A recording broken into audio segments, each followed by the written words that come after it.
Pronto. Eu espero que vocês estejam já tendo um bom dia, estejam dispostos. Hoje vai ser a nossa última aula do ano, de forma síncrona. A nossa aula da semana que vem, na terça-feira, vai ser gravada, vai ser assíncrona. E na quarta-feira, espero que vocês estejam se lembrando, a gente tem a nossa primeira avaliação. Eu não estou seguindo agora o PD, primeiro porque normalmente a essa época, eu já tenho a disciplina mais avançada, mas dessa vez foi mais lento, mas eu não, como eu falei para vocês, o que importa é que a gente aprenda o que a gente está vendo, né? Não adianta cumprir um cronograma, sendo que o aprendizado está defasado. Então, isso não é, de forma alguma, um objetivo aqui da gente na disciplina. A gente está... normalmente, eu estou falando que a gente está atrasado, porque normalmente a gente, né, nas turmas, sempre adianta o PD. A gente marca determinada aula para o dia X, só que a gente consegue dela antes. Só que agora a gente está realmente no prazo, tá? A gente hoje está começando um novo assunto.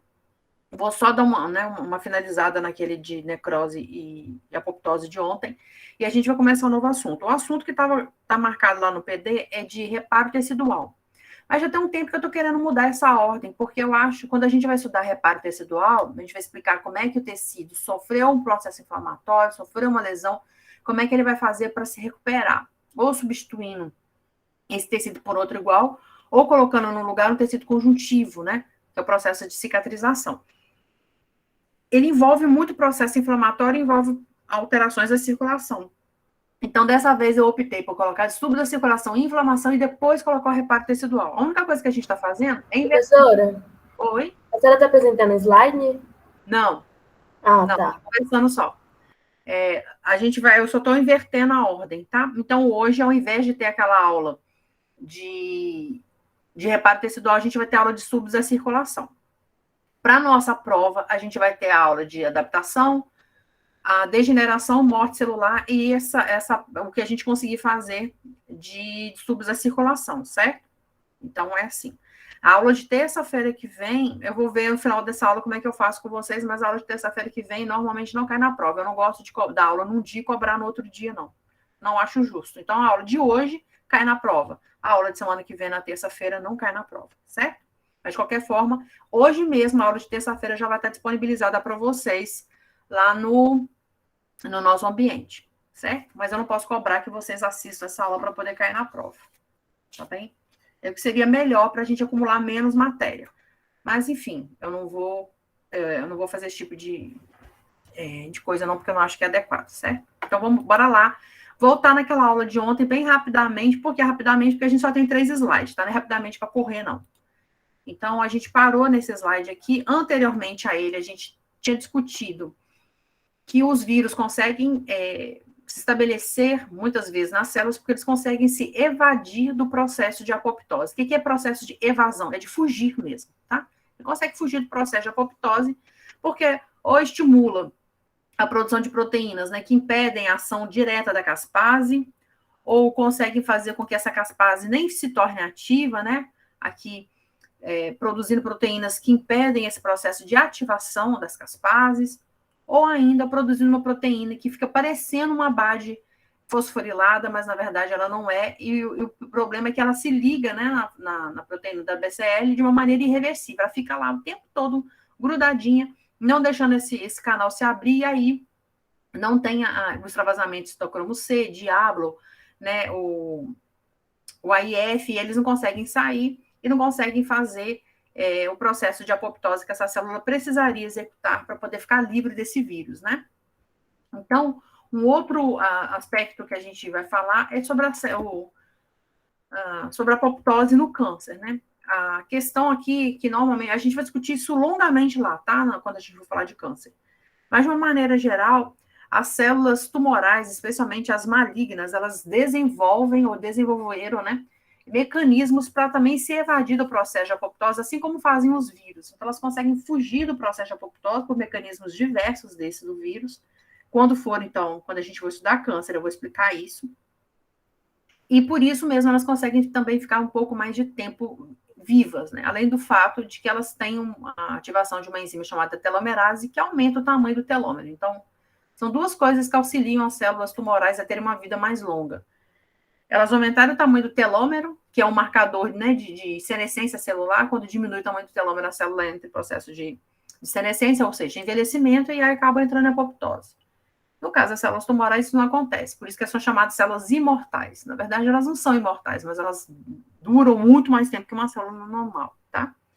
Então, por conta disso mesmo que eles começaram a estudar, né, por que essas células duram tanto tempo, e descobriram a proteína BCL2, foi a primeira proteína da família a ser descoberta, e dela vieram as outras, BCL-XL, como a gente falou ontem, dentre outras, que mostram como é que esse processo acontece, né, desse processo de impedimento ou de controle da sobrevida da célula de uma maneira fisiológica, né? Então, a gente já sabe que essas proteínas todas são produzidas, estão expressas na célula, então a célula tem capacidade de entrar em apoptose a qualquer momento que ela precise fazer esse processo, mas ele é extremamente bem controlado exatamente para poder manter a vida da célula, a sobrevivência celular. Se ela está saudável, ela não precisa entrar em processo de morte. A quimio e a radioterapia induzem muito a apoptose, tá? Elas aumentam a permeabilidade mitocondrial, ou seja, aumenta a permeabilidade mitocondrial, sai citocromo C, diablo, enfim, aquelas proteínas, né, mitocondriais que estimulam o processo de apoptose. E é isso que faz com que a gente use esses quimioterápicos, né, que são medicamentos, ou processos, né, de radioterapia, emissão, então, desses graus diferentes de energia, para tentar matar as células. Então, é baseado, basicamente, no princípio da quimio e da radioterapia, de alguns processos quimioterápicos, né? Outros impedem simplesmente as células de se dividir, mas alguns medicamentos são baseados no fato de que aumenta a permeabilidade mitocondrial e também ativa aquela proteína FAS sem ter que ter o FAS ligante, né? Então, faz aquela ativação extrínseca da apoptose. Então, aqui a gente está ilustrando uma maneira de combater o tumor usando o conhecimento que a gente já tem de apoptose, diferente daquilo que a gente está falando do vírus, que é como o vírus consegue sobreviver, né? Então, vocês, farmacêuticos, conhecendo esses processos, já podem pensar em como tentar desenvolver medicamentos ou para combater o câncer, baseado nessa maneira de fazer com que a célula não fuja da apoptose, ao contrário, estimule a apoptose, e combate a doenças virais, já que vocês sabem que os vírus podem ter essa propriedade de tentar se evadir da apoptose usando aqueles caminhos que a gente comentou, tá? Tem um quadro aqui que tem tudo aquilo que eu falei na aula de ontem, comparativo de necrose e apoptose, que eu fiz para vocês, o que estimula, ou seja, o que vai deflagrar, o que vai estimular. A necrose é sempre via extrínseca, não é nada na célula fala, vou morrer por necrose. Sempre algum dano que essa célula sofreu vindo de fora que vai levar essa célula à necrose. E a apoptose a gente viu que tem a via intrínseca e extrínseca. A célula mesmo pode perceber um perigo, um erro no seu funcionamento, entrar em processo e acionar, né, o processo de apoptose, ou receber aquele estímulo externo, a exemplo do FAS, né, por exemplo, e também da família do TNF, que vai fazer com que ela entre em apoptose. Então, a necrose sempre é patológica, né, mas sempre é uma lesão que é causada nessa célula, que faz ela ultrapassar a capacidade de adaptação, ao passo que a apoptose não. A gente sabe que o próprio envelhecimento celular, que é um processo extremamente natural, pode levar à apoptose. Então, a apoptose é deflagrada por mecanismos fisiológicos e patológicos, ao passo que a necrose somente por mecanismos patológicos. A necrose acontece exatamente, às vezes, porque a célula não tem energia para manter suas atividades, então é um processo passivo, ao passo que a apoptose, a gente viu que, inclusive, tem um sítio de ligação lá para formar aquele complexo chamado apoptossomo, então, totalmente dependente de ATP, para que essa apoptose possa acontecer. Então, o tamanho da célula na apoptose, a gente viu que ele diminui, porque ela se empacota, forma vesículas. Na necrose aumenta, porque normalmente essa célula se incha, né? Sofre aquele processo de degeneração hidrópica anteriormente, e acaba sofrendo um aumento de tamanho. As células, eu comentei isso com você, normalmente a necrose alcança grande número de células, e a apoptose é uma célula por vez, mesmo que seja uma célula vizinha também entrando na apoptose, de uma maneira assíncrona, né? Às vezes com milissegundos ou segundos de diferença, então são poucas células por vez. a membrana na necrose perde totalmente a integridade, né? Essa é uma das características da necrose, porque isso causa autólise, liberação todo o conteúdo intracelular, que sempre vai necessitar um processo inflamatório. Então, por causa da perda da integridade, a gente tem um processo inflamatório. Na apoptose, não, a membrana fica intacta, só a única coisa que acontece, que a gente já comentou ontem, é que a fosfatidilcerina, ela sofre o processo de eversão, né? Mas a membrana fica intacta. E por conta disso, não tem processo inflamatório. O núcleo na necrose, primeiro se condensa, sofre um processo de fragmentação e finalmente uma lise total, e na apoptose a fragmentação internucleassômica, né, que é aquela que eu falei para você sempre, entre 180 e 200 pares de base, mantendo um tamanho muito parecido dos fragmentos nucleares. E o conteúdo celular da necrose, ele é digerido, né, a célula sofre processo de digestão, e na apoptose todo ele é empacotado, guardado, dentro das vesículas chamadas corpos apoptóticos. Então, uma outra forma de morte celular, que tem alguns autores consideram como morte celular e tem ganhado cada vez mais adeptos, é o processo que é chamado de autofagia. Então, a autofagia é quando normalmente a célula sofre uma privação de nutrientes, né? Então, ela não está recebendo nutrientes por motivos vários, né? Mesmo um processo isquêmico que faz com que não chegue a glicose, não chegue oxigênio a essa célula, por exemplo, ou no próprio envelhecimento, onde a gente tem a diminuição da produção de alguns determinados hormônios, então essa célula sofre privação de nutrientes, isso faz com que essa célula acione, né, um processo de autofagia, ela começa a fagocitar ou reaproveitar componentes próprios para tentar sobreviver, até chegar num ponto que, às vezes, esse processo leva à própria degradação da célula, né? Então, tem gente que considera isso como um processo de morte diferente daqueles da necrose e da apoptose. Mas, no final das contas, essa membrana também é digerida e extravasa, por isso que eu, particularmente, não considero a autofagia como um processo diferente de necrose e apoptose, tá? A única questão aqui é que a gente sabe exatamente o que causa a autofagia. E na necrose pode ser um monte de coisa, dentre os quais uma privação de nutriente. Enfim, eu não vou falar para vocês isso é ou isso não é. Tem correntes que defendem, tem correntes que não. Eu vou, né, fica a critério para vocês, se forem para essa seara, né, forem para esse tipo de estudo, decidir por vocês e pelos seus orientadores, seus colegas de pesquisa, o que vocês consideram como processo de morte celular, tá? O pronome apareceu por último. Coloquei um resumo aqui de processos de sinalização que são regulados na morte celular. Então, aqueles que são caspases dependentes, normalmente a apoptose e um outro processo chamado piroptose. Por que piroptose? A piroptose lembra muito o processo apoptótico, como a gente já foi colocado aqui em cima, é caspase dependente, só que necessariamente ele envolve um processo inflamatório, ele surge de um processo inflamatório. Então, é como se fosse uma apoptose dependente da estimulação de citocinas para que ele possa acontecer. A necroptose é quando você começa um processo de apoptose e não tem energia suficiente para terminar a apoptose, então ele acaba virando uma necroptose, e tem essas outras vias aqui que basicamente dizem respeito a um tipo específico de células, é um monócito, é um neutrófilo, então a morte desses aqui estão recebendo nomes específicos. Isso aqui eu coloquei só para vocês saberem que existe, mas a gente, como eu falei lá no iniciozinho, a gente vai trabalhar em termos de conceitos mais profundamente, e para avaliação, né, na prova, só como necrose e apoptose. Coloquei esse aqui para vocês saberem que existe, mas esse aqui é um nível de discussão que envolve uma biologia molecular bem pesada. Então, normalmente, a gente avalia isso numa disciplina de patologia na pós-graduação, tá? Não que vocês... porque vocês ainda estão no nível do curso que... ou né, que já fizeram biologia molecular, mas o nível de biologia molecular que vocês fizeram é um pouco ainda aquém do que necessário para a gente discutir tudo que está envolvido em cada seta dessa aqui. Aqui no meio tem um monte de nomezinhos e proteínas envolvidas, tá? Mas, de uma maneira geral, é para vocês saberem que tem morte que é dependente, outras independentes de apoptose.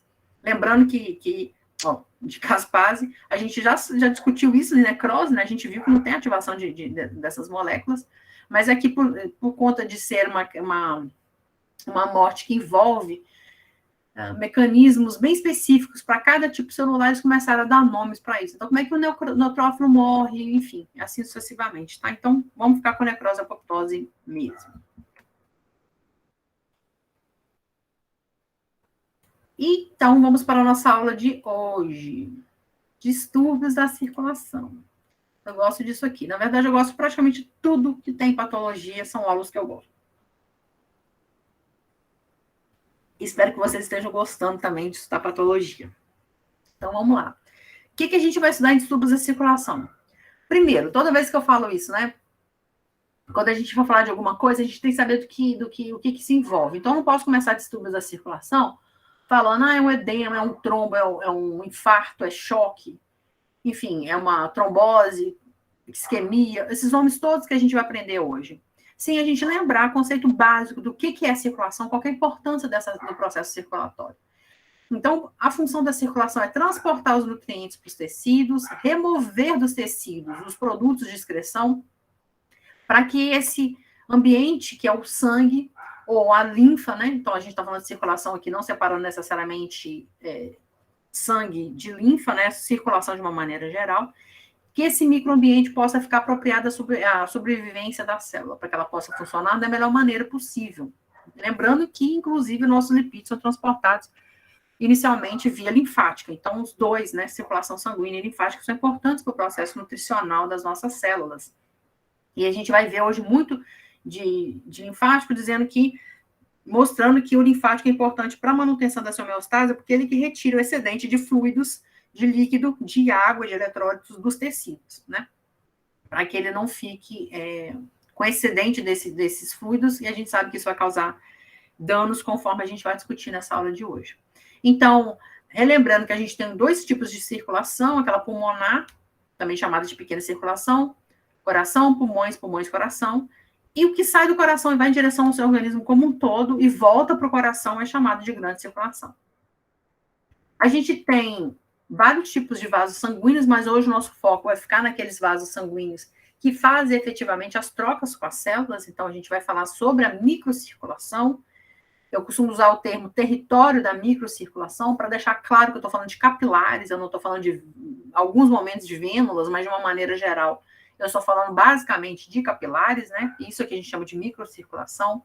Por vezes a gente considera as arteríolas, porque são a partir das arteríolas, né? Então, aqueles vasos arteriais pequenos, com umas 2 camadas de célula muscular lisa, por exemplo, é elas que vão se ramificar formando os capilares. E os capilares, por sua vez, vão se fundir, vão sofrer um processo de fusão mesmo, de coalescência, né, vão se juntar para poder formar as vênulas, né, para formar os vasos venosos. Então, você vem de um lado arterial, que é esse que é sempre representado de vermelho. Esse capilar aqui, nessa região, você está vendo que tem uma parte de sangue que é arterial, uma parte de sangue venoso, porque aqui é o local que está tendo a troca, então daqui está saindo os nutrientes e vindo de nutriente do sangue para o tecido, e do tecido para o sangue estão vindo aqueles produtos de excreção, aquilo que a célula não precisa mais, inclusive o CO2, que ela utilizou, né, na quebra da glicose. Então, para onde que isso vai? Para o sangue de volta. Então, por isso que está mudando essa cor do vermelho, né, para o azul, então ficando esse tom roxo aqui no meio, para mostrar que aqui a gente tem essa mistura, né? Na verdade, não é uma mistura, é troca mesmo, tá saindo mais nutriente e entrando mais produtos de excreção. Isso que vai fazer mudar esse teor, né, dos constituintes aqui do sangue. Então, é extremamente importante aqui, isso aqui a gente vai entender porque que essas setas estão grandes aqui para fora, aqui para dentro e tal, é o que a gente vai discutir nessa aula, nesse início dessa nossa aula, que é extremamente importante para a gente entender alguns processos. Esse que está representado aqui em verde diz respeito aos vasos linfáticos. Os vasos linfáticos, eles têm fundo cego, né?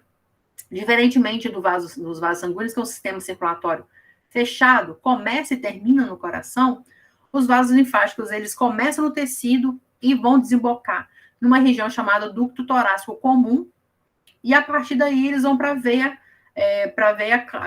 cava, tá? Então, daí eles vão ganhar circulação sanguínea novamente, vão reconstituir, né, o volume de sangue circulante. Então, no sangue, no nosso organismo, de uma maneira periférica, o sangue tem volumes, né, que são oferecidos pelos nossos tecidos de uma maneira distinta. Significa que quanto mais demanda eu tenho, ou seja, quanto maior a minha necessidade, maior tem que ser a oferta para esse tecido. Tem que ofertar um volume maior. Mas nem todo o tempo eu estou recebendo um volume muito grande de sangue. Agora eu estou sentada e eu não estou movimentando meus músculos da minha perna. Então, para que eu preciso jogar um monte de sangue lá? Vou jogar esse sangue enquanto eu estiver caminhando, enquanto eu estiver correndo. Então, o volume de sangue requerido, né? A demanda do meu tecido muscular esquelético para os meus membros inferiores agora, ela é diferente do que quando eu estou fazendo uma atividade física. Mas agora, nesse momento, como eu acabei de tomar meu café da manhã, o meu sistema digestório está fazendo todo esse processo de digestão. Então, ele está requerendo uma quantidade maior de sangue. Ao mesmo tempo que, como eu estou dando aula aqui, eu estou tendo que pensar para falar, meu cérebro também está está demandando uma maior quantidade de sangue. Então, essas duas regiões, os meus vasos sanguíneos estão mais repletos. Aí a gente vai aprender os nomes dessas coisas todas aí. Então, nem todo momento, o tempo todo, os nossos tecidos recebem a mesma quantidade de sangue. Vai depender muito da função que ele esteja exercendo, da necessidade fisiológica dele naquele momento. Vou fazer um parênteses rapidamente. A Raquel tem meu telefone, é sempre ela que me avisa de problemas de transmissão. Estou super preocupada de a gente ter problemas de transmissão de novo. Então, Raquel, se acontecer, vou te pedir a gentileza de telefonar para o meu WhatsApp mesmo, tá? Porque aí eu percebo mais rapidamente que a gente não está... que a gente perdeu a conexão, tá bem? Tá bom, professora. Tá aí. Obrigada, Raquel. Não de nada. Então, o que a gente vai discutir a partir de agora é exatamente como é que funciona isso dentro dos vasos sanguíneos, né? Qual que é a importância da gente saber o que é pressão hidrostática, o que é pressão oncótica, também chamada de coroidosmótica. Então, minha primeira pergunta é, vocês pagaram fisiologia e vocês ouviram falar nesses termos, pressão hidrostática vascular e pressão coroidosmótica? Vocês se lembram disso? Sim. Sim, né? Ótimo. Então, a questão da pressão hidrostática, relembrando para aquele que está com vergonha de dizer que não lembra, meu Deus do céu, onde é que está a caixinha que eu guardei essa informação no meu cérebro? Vamos reativar essa caixinha. Abre essa caixinha e vamos tirar daí de dentro a informação de que pressão hidrostática é aquela pressão exercida pela água e pelos eletrólitos nos vasos sanguíneos. Água e eletrólitos. Comparativamente, isso sempre é comparativo, tá, pessoal? Para você saber se uma coisa é maior ou menor, você tem que comparar com outra coisa. Então, a pressão hidrostática, ela vai ser maior do que a pressão coroidosmótica em alguns momentos e vice-versa. Porque a pressão coroidosmótica, também chamada em alguns livros de pressão oncótica, é aquela que está relacionada especialmente com o teor de proteínas e de substâncias que estão solúveis no sangue. Então, aqui a gente está falando de proteína, a gente está falando de lipídios, está falando de hormônios, está falando de fatores de crescimento. Proteínas que eu estou dizendo aqui é albumina, transferrina, essas proteínas de transporte, por exemplo, a VLDL, HDL, tudo isso que está sendo transportado no sangue, todas essas moléculas, elas causam o que a gente chama de pressão oncótica ou coroidosmótica. Ao passo que quando a gente considera a pressão hidrostática, basicamente a gente está considerando íons e água. Então, é isso que a gente vai ter que ter em mente para a gente fazer essa discussão a partir de agora, tá bom? Toda vez, então, que vocês virem a partir de agora uma setinha para cima, aqui indicando, aqui nesse diagrama que a gente vai fazer a partir de agora, significa que está entrando a água, naquele sentido, tá? Ou se a seta estiver para fora, significa que está saindo. Então, significa que aqui está falando somente em termos de pressão, mas daqui para frente a gente fala em termos de movimento da água, tá? Então, é lembrar por que a gente está falando basicamente do território da microcirculação. Porque as artérias, por exemplo, são vasos de grande calibre. Então, nelas, para o sangue sair daqui e migrar o oxigênio, né? O sangue sair, não, o oxigênio sair do sangue e chegar até o tecido que está aqui, sendo nutrido por essa artéria, olha o que ele tinha que fazer. Só por aqui ele já seria perdido, porque ele seria aproveitado por essas células que formam a parede vascular. Por isso que a gente não considera esses vasos calibrosos, né? Para fazer esses processos de troca.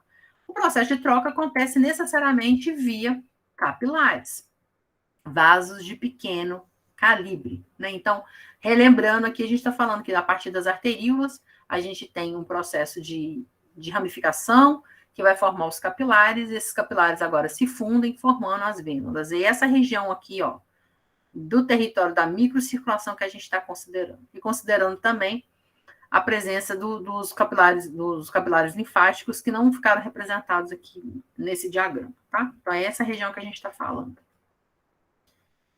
Eu botei isso aqui para algumas perguntas, figuras aqui para umas perguntas, não significa necessariamente que a gente vai usar. Eu vou só aproveitar que está aqui, mas possivelmente quando eu for lá na frente, vocês vão fazer uma pergunta que eu vou ter que voltar nesse esquema. Lembrando que dentro das veias e dos vasos linfáticos, a gente tem válvulas, né? São projeções da própria endotélio vascular, que fazem essa projeção aqui para dentro da luz vascular. Essa foto, inclusive, a gente usou lá na histologia, quando estudou o sistema circulatório, fazendo com que o sangue, ou o fluido, né, no caso da linfa, venha sempre no mesmo sentido. Ele passa e depois ele não consegue voltar porque isso aqui se fecha, né? Diferentemente das arteríolas, entre a separação entre arteríolas, né, os capilares que têm esfíncteres aqui. Eles colocaram com essas bolinhas pretas. Na verdade, são uma região de adensamento da musculatura lisa, né? Que faz com que o sangue saia num sentido e depois ele se fecha e o sangue não consegue voltar. Tudo tentando evitar o refluxo. Uma vez que o sangue passou, não tem retorno, tá? Por que não pode ficar retornando? Porque se você, à medida que ele vai passando tecido para tecido, ele vai perdendo nutrientes. Então, não pode ficar voltando para onde ele já passou. Então, é sempre sentido único, tá? Então, para a gente começar a discutir melhor essas alterações circulatórias, agora, já lembrando aí que a gente vai discutir o que é pressão hidrostática e pressão oncótica, normalmente a gente chama essas duas pressões de forças de Starling. Muitas vezes vocês não são apresentados na fisiologia com esse nome, então eu nunca lembro, não sei direito quem são os professores. Eu acho que, se não me engano, a partir de um tempo já, uns 2 semestres para trás, é sempre Fabrício e Fernanda. Mas a gente teve muito professor substituto, enfim, então eu não sei. E a gente tem alunos aqui de outros períodos, né, que não necessariamente a mesma turma aí, então eu vou usar os 2 termos para evitar, né, que a gente perca informação para quem teve professores diferentes. Então, força de Starling, gente, essa pressão hidrostática ou pressão colodosmótica, tá? Considerando que a gente tem a pressão hidrostática dentro do vaso, aqui está a representação de vasos sanguíneos, ó, e tem a pressão hidrostática também no tecido, porque a gente tem água e eletrólitos no nosso tecido, no nosso intestício, na matriz extracelular. Da mesma forma, a gente tem a pressão, ou seja, a presença de proteínas, lipídios, hormônios, enfim, no sangue que causam a pressão oncótica, e a gente tem a pressão dessas, né, de componentes como as próprias proteínas da matriz extracelular, do intestício, aqui no tecido. Então, também a gente tem uma pressão oncótica tecidual. Então, a gente tem a pressão hidrostática vascular, pressão hidrostática tecidual, pressão oncótica vascular, pressão oncótica tecidual. Então, o que acontece na circulação, reforçando, porque a gente já falou sobre isso, com a medida que o sangue vai passando, vindo do leito arterial, então vindo lá das artérias, que se ramificaram em arteríolas, estão se ramificando aqui em capilares, a gente tem essa ramificação aqui, então, de uma arteríola formando os capilares, e aqui ela está trazendo oxigênio que está sendo, e nutrientes que estão se difundindo, né, em direção às células no tecido.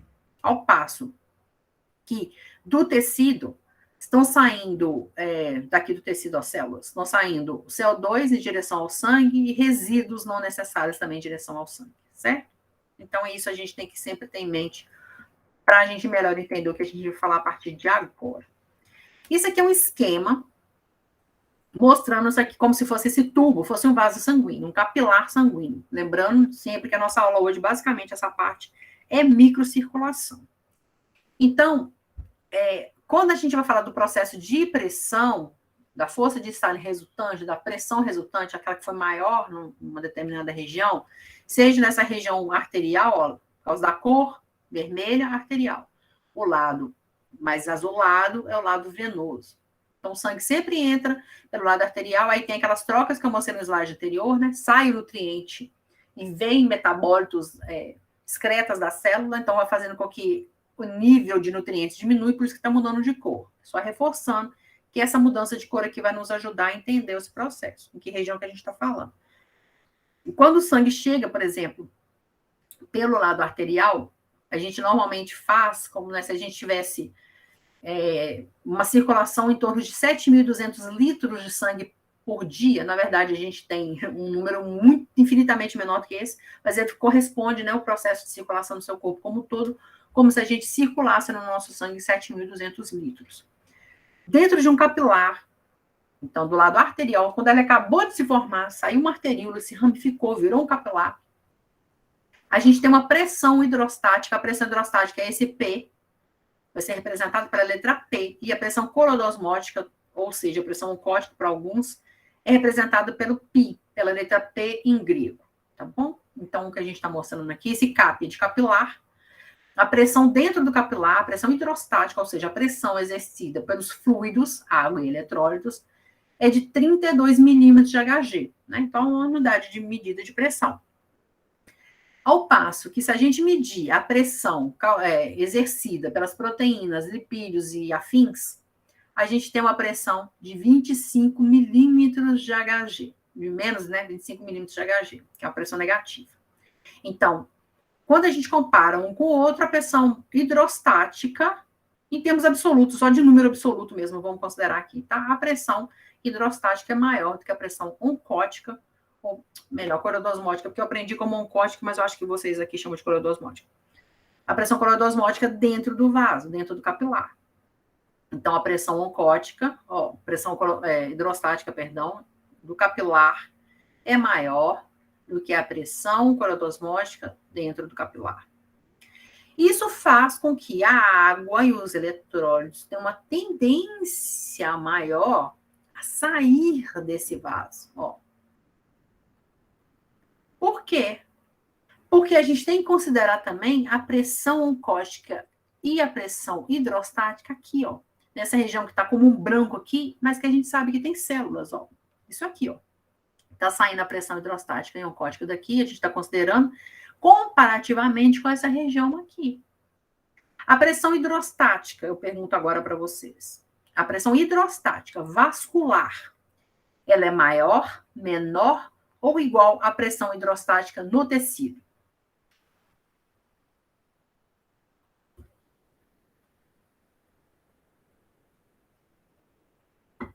Eu acho que eu perdi minha conexão, ninguém responde? Bora, meu povo, pensa aí.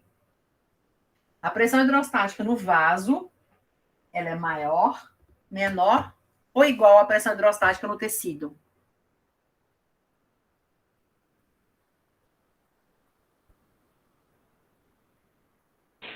Deve ser maior, não, prof? É maior, a gente tem um volume, uma quantidade de água maior comparativamente no sangue do que tem no tecido. A gente tem água nos tecidos, sim, mas uma quantidade bem menor do que a gente tem nos vasos. Então, a pressão hidrostática vascular é maior do que a pressão hidrostática tecidual. Então, por conta disso, e porque aqui na matriz extracelular, aqui no intestício, a gente tem uma quantidade grande de proteínas, a gente tem as lamininas, colágeno, fibronectina, enfim. A gente tem proteínas aqui, a pressão oncótica intersticial ela é alta. Então, por conta dessa diferença de pressão, a água, quando eu falar água, eu estou considerando água e eletrólitos, tá? Só que eu vou usar a palavra água como sinônimo de água e eletrólitos. A água tende a sair do vaso em direção aos tecidos.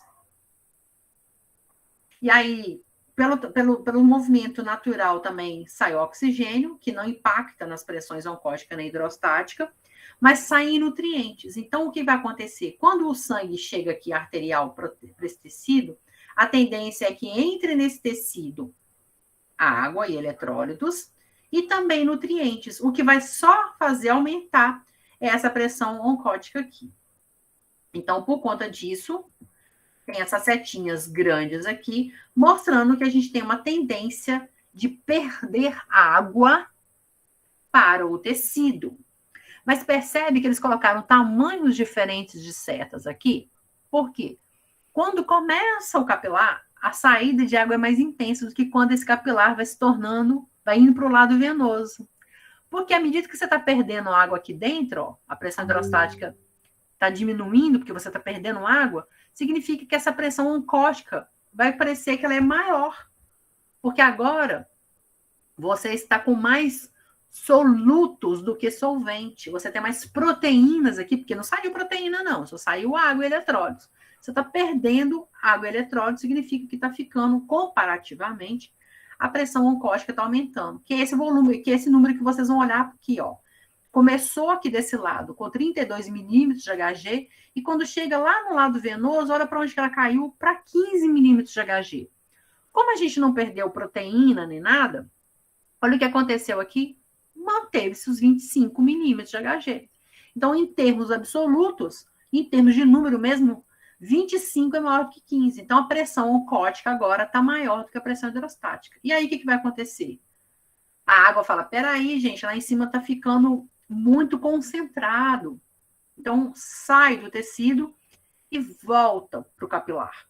Então, esse movimento de saída de água do vaso em direção ao tecido e do tecido em direção ao vaso de novo, acontece todo o tempo, por conta dessas diferenças de concentração ou diferenças das pressões oncótica e clodosmótica, vascular e tecidual.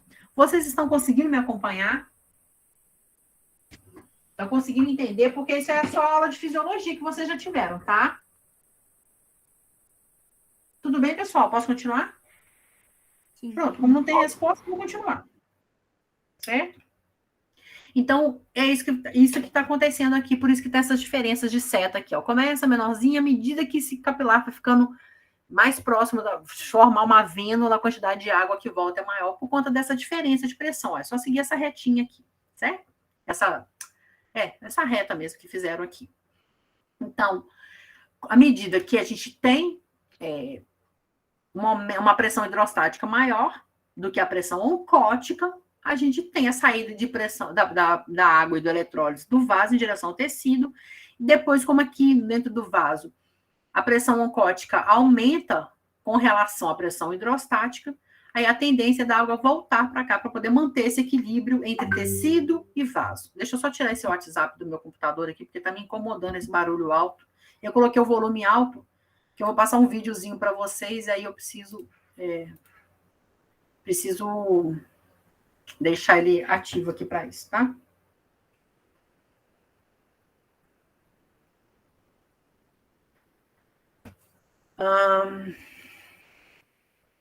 Me perdi onde eu estava. Desculpa, gente, eu estou com tanta janela aberta aqui que eu me perdi. Só um minutinho. Pronto, voltei. Então, essa pressão hidrostática e pressão clodosmótica, elas têm que ser consideradas tecido e vaso, tá? Então, isso a força de Starling acontece normalmente. Fazendo um resumo, a pressão hidrostática dentro do vaso, especialmente do lado arterial, tende a fazer com que a água saia para fora do vaso. E a pressão hidrostática intersticial, ela é menor, né, lá naquele momento, no início, por isso que a água sai. Agora, quando a pressão hidrostática intersticial fica maior, aqui, ó, a pressão hidrostática aqui no tecido está maior, aí a tendência da água é voltar para o vaso. Então, a pressão hidrostática intersticial faz com que a água vá para dentro do vaso.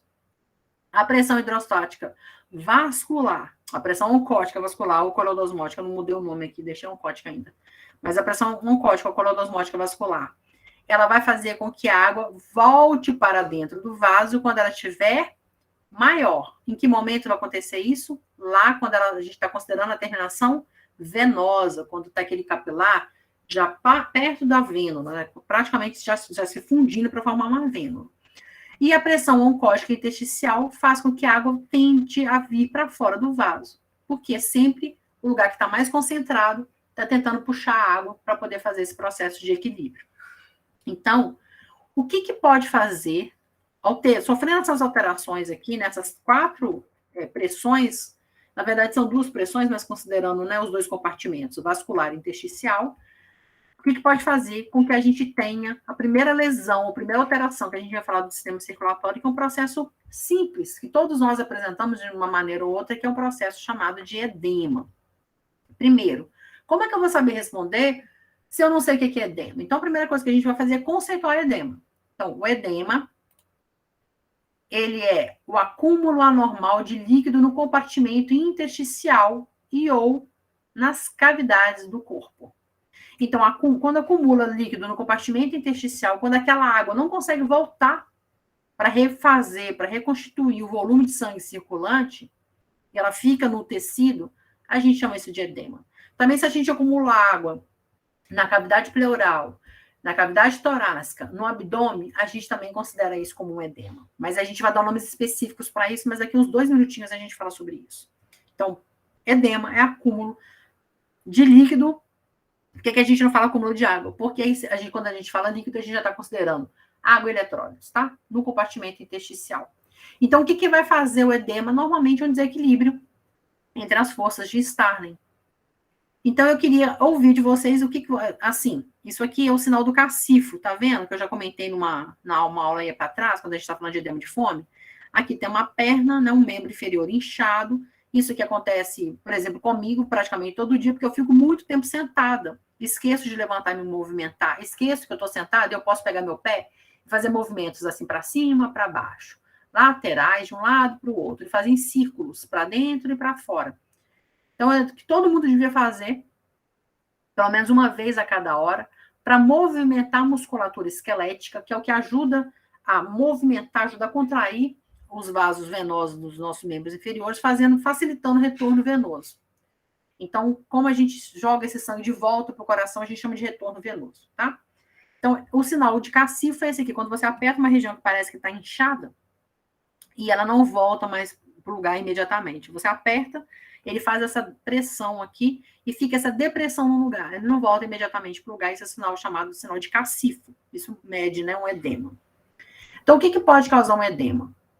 Várias alterações, aquelas todas nessas pressões, as forças de Starling. Então, vamos ver como que se forma esse edema. Então, qual que é a causa e o mecanismo do edema? A primeira causa, uma alteração na pressão hidrostática vascular.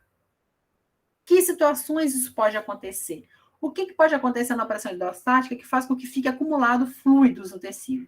Quando você tem uma pressão hidrostática grande demais. Se você tem essa pressão aqui no vaso muito, muito alta, maior que esses 32 milímetros de Hg, mesmo você perdendo água aqui para o tecido, lembra quando eu falo água e eletrólitos? Quando você perde fluidos aqui para o tecido, quando chega aqui, a diferença não é muito grande. Então, a tendência da água é não voltar. De uma maneira normal, pessoal, o fluido que sai daqui, 85% retornam naturalmente só por essas diferenças de pressão do lado arterial para o lado venoso. 85% voltam aqui. E os 15% que ficam no tecido, eles são absorvidos pelo sistema linfático, tá? Então, deixa eu fazer essa anotação aqui para vocês, embora eu já esteja falando aqui na aula, mas eu vou deixar anotado. É porque essa aula, normalmente, eu dou no quadro, tá? Eu quase nunca uso nenhuma dessas figuras aqui. Não, eu coloco mesmo para ajudar vocês na hora de estudar, mas essa é uma das aulas também que eu gosto de dar no quadro. Enfim, 85% do fluido, ou do líquido, né? Do fluido do intestício retorna pelo lado venoso. Não pelo lado, não, para o lado venoso. E os outros 15%, já que 100% da água que saiu, do fluido que saiu, são absorvidos pelos vasos linfáticos. Ou isso, coloca só um V. Tá? Pelos vasos linfáticos. Certo? Então, eu vou deixar essa informação aqui, vou botar ela em negrito. Pronto. Vai ficar como um adendo aqui para vocês, certo? Então, isso vai acontecer sempre. Mas, se essa pressão hidrostática vascular estiver muito alta, a quantidade de fluidos que volta é insuficiente. Então, fica retido uma certa quantidade de fluidos aqui. E o nosso sistema linfático também tem uma capacidade, né, de absorver fluidos, que pode, não ultrapassa, digamos assim, esses 15%. Então, esse excedente fica acumulado nos tecidos e a gente chama isso de edema. Então, em que condições isso acontece? Quando a pessoa sofre de hipertensão, lembrando que aqui a gente está falando daquela hipertensão não controlada, aquela pessoa que não faz o uso adequado da medicação, ou não tem uma alimentação regrada, ela é hipertensa, sabe como que tem que ser a alimentação, e ela não faz uso dessa alimentação, desse processo nutricional adequado. Quando a gente tem uma drenagem venosa defeituosa, ixi, Rose, começando a falar palavras difíceis. Não. Drenar é retirar, né? Então, quando a gente não consegue pegar esse sangue do lado venoso e fazer ele voltar para o nosso coração. Significa o quê? Se a gente considerar o coração, eu acho que eu tenho um minutinho, acho que eu tenho um diapositivo aqui de coração para ficar fácil de eu mostrar isso aqui para vocês. É por isso que eu gosto dessa aula no quadro, mas enfim, enquanto isso, vamos fazer nossa aula assim. Ai, cadê o coração? Que eu tinha certeza que eu tinha aqui. Pode ser esse aqui. O coração, então a gente tem os vasos da base, né? Aqui para trás estão com a aórtico, mas aqui do lado direito do coração, a gente tem a chegada da veia cava, né? Então, a gente tem, para alimentar essa veia, várias subsidiárias, né? Vasos menos calibrosos, a própria veia porta, a veia renal, as veias do sistema digestório, esqueci o nome delas agora. Enfim, todos esses vasos sanguíneos, inclusive o ducto torácico, né? Que vai, além do sangue, vem recuperar aquele fluido que é capturado, esses 15% que vem pelo leito linfático, ele vai desembocar aqui na veia cava por meio do ducto torácico comum.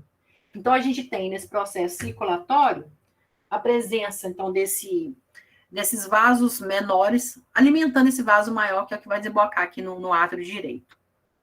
Se a gente tiver qualquer tipo de obstrução nesses vasos que vão alimentar, digamos assim, vão nutrir, vão retornar o sangue para o coração, a gente pode ter acúmulo de fluidos dentro dos tecidos. Assim como se eu tiver uma doença no coração direito, ou seja, o meu átrio direito não está com uma contração e relaxamento adequado, então o débito cardíaco vai ficar alterado, ou meu ventrículo direito está sofrendo de algum processo que não consegue fazer esse processo de contração e relaxamento adequado, então sístole e diástole não estão funcionando bem por causa de uma doença cardíaca, uma doença desse lado direito do coração. Eu, quando falo de lado de coração direito, porque eu estou falando do lado direito ou lado esquerdo. É o lado direito. Se eu falar do coração esquerdo, eu estou falando do lado esquerdo do coração. Embora eu saiba claramente, vocês também, que a gente só tem um coração, né? Mas eu uso coração direito e esquerdo para vocês saberem de que lado que eu estou falando.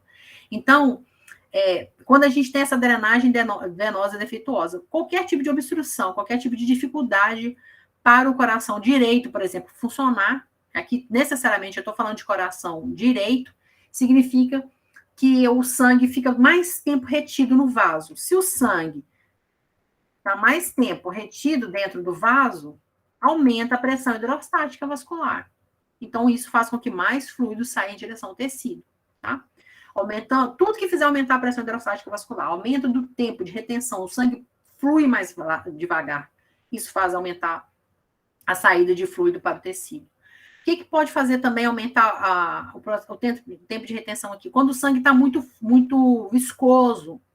Então, que o povo chama aqui que a gente chama de sangue grosso, né? Fala, toma limão que raleia o sangue. Eu não sei se isso é verdade, não, tá? Mas esse sangue que a gente chama de hiperviscosidade sanguínea é quando, às vezes, tem um número muito grande de células sendo produzido por algum lógico, que é um caso patológico, ou se você tem pouco fluido, então está com um processo de desidratação, então a pressão hidrostática está menor. Aqui está tudo certo, mas a sua pressão hidrostática está menor, então o sangue fica mais viscoso. Por ele estar mais viscoso, ele faz uma circulação mais lenta, tá? E aí, essa pressão hidrostática aqui tende a sair mais fluido em direção aos tecidos.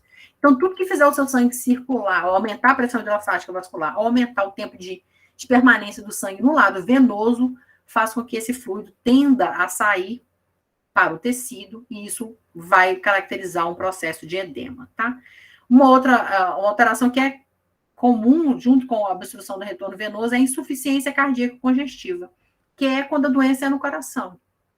E o sangue fica mais tempo dentro do átrio ou do ventrículo direito. Então, receber o sangue no átrio, o átrio tem que fazer um processo de sístole, e o ventrículo de diástole para poder receber esse sangue que está vindo do átrio.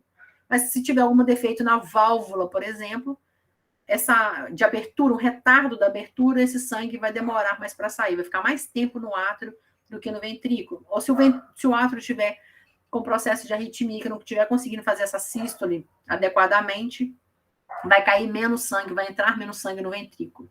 Então, você está retendo sangue. Quando aumenta o volume de sangue em determinada região vascular, a gente chama isso de congestão, tá? E essa congestão, normalmente, quando a gente considera o lado venoso. Então, insuficiência cardíaca congestiva é o lado venoso que está com algum processo, que está dificultando o sangue fluir para frente, está retendo sangue em algum lugar, tá? Mas se é chamado de insuficiência cardíaca, essa congestão, ou seja, esse acúmulo de fluido, esse aumento da quantidade de sangue, está acontecendo no coração.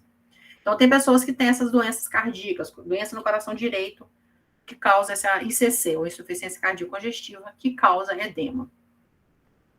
A pressão oncótica vascular. Se essa pressão oncótica vascular está muito baixa, eu não tenho proteína para poder chamar esse sangue de volta. De novo, vou voltar esse bendito desse slide. Se essa pressão oncótica aqui está muito baixa, não chega a 25 milímetros de Hg, pode ser que ela esteja 18, por exemplo, está muito próximo desses 15 milímetros, volta a água um pouco? Volta, mas não o suficiente. Porque não tem proteína suficiente aqui. Em que situações que eu vou ter diminuição de proteína? Em situações, por exemplo, de desnutrição.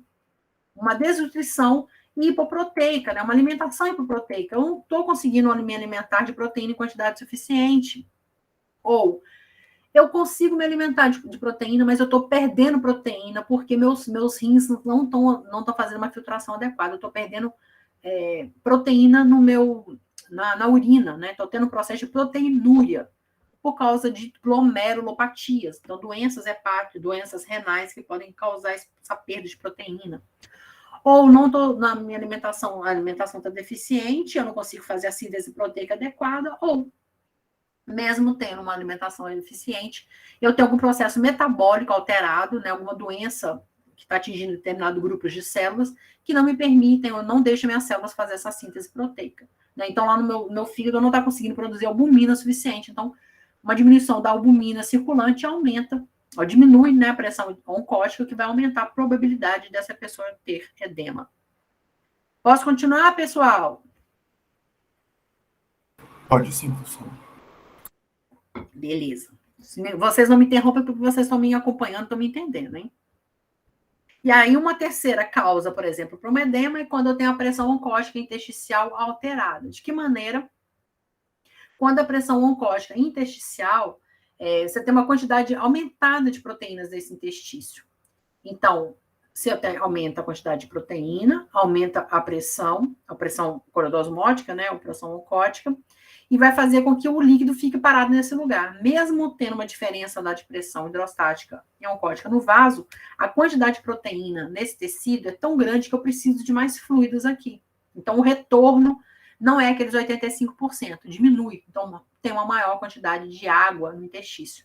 Isso é muito comum em processos de alteração no tecido causado por toxinas, né, que fazem com que a permeabilidade vascular aumente. Então, aqui aumenta o espaço, digamos assim, entre uma célula endotelial e outra, então extravasa fluidos.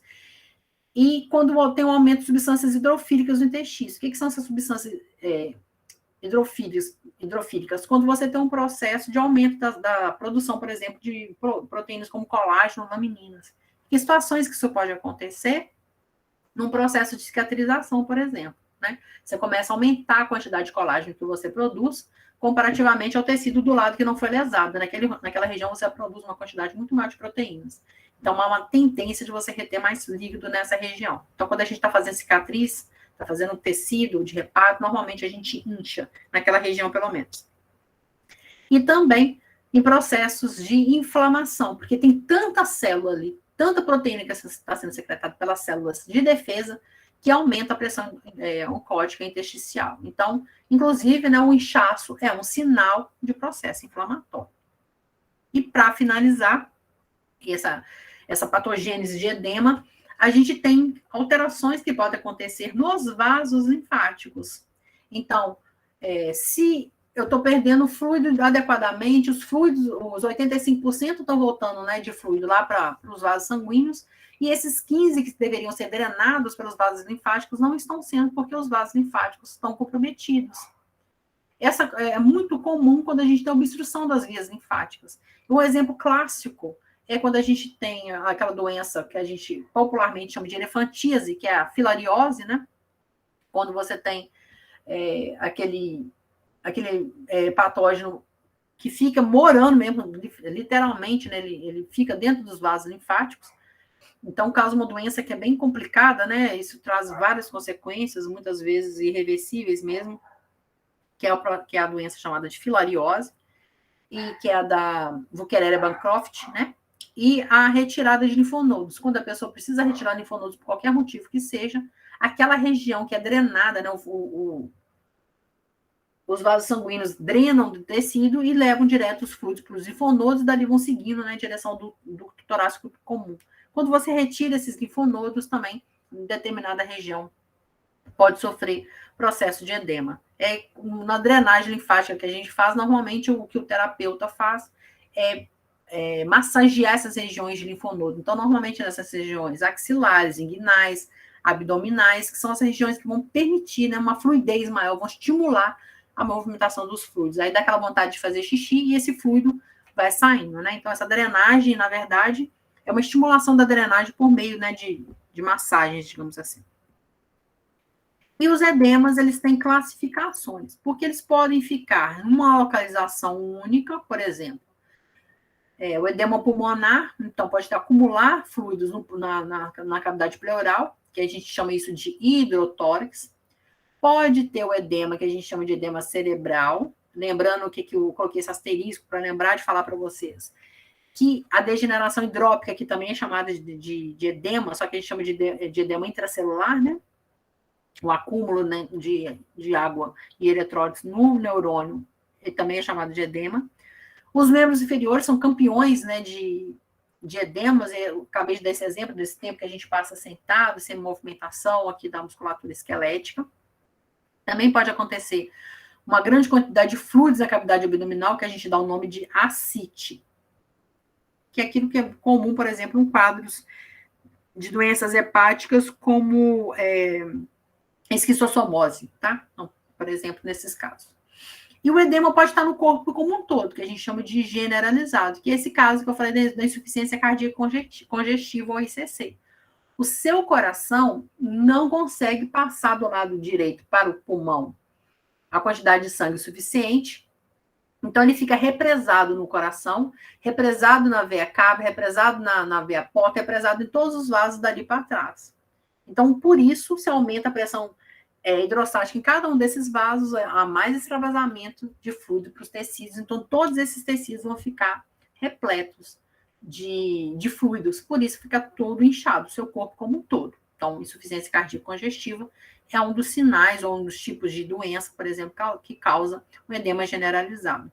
Outra coisa é quando a alteração é direta no sangue.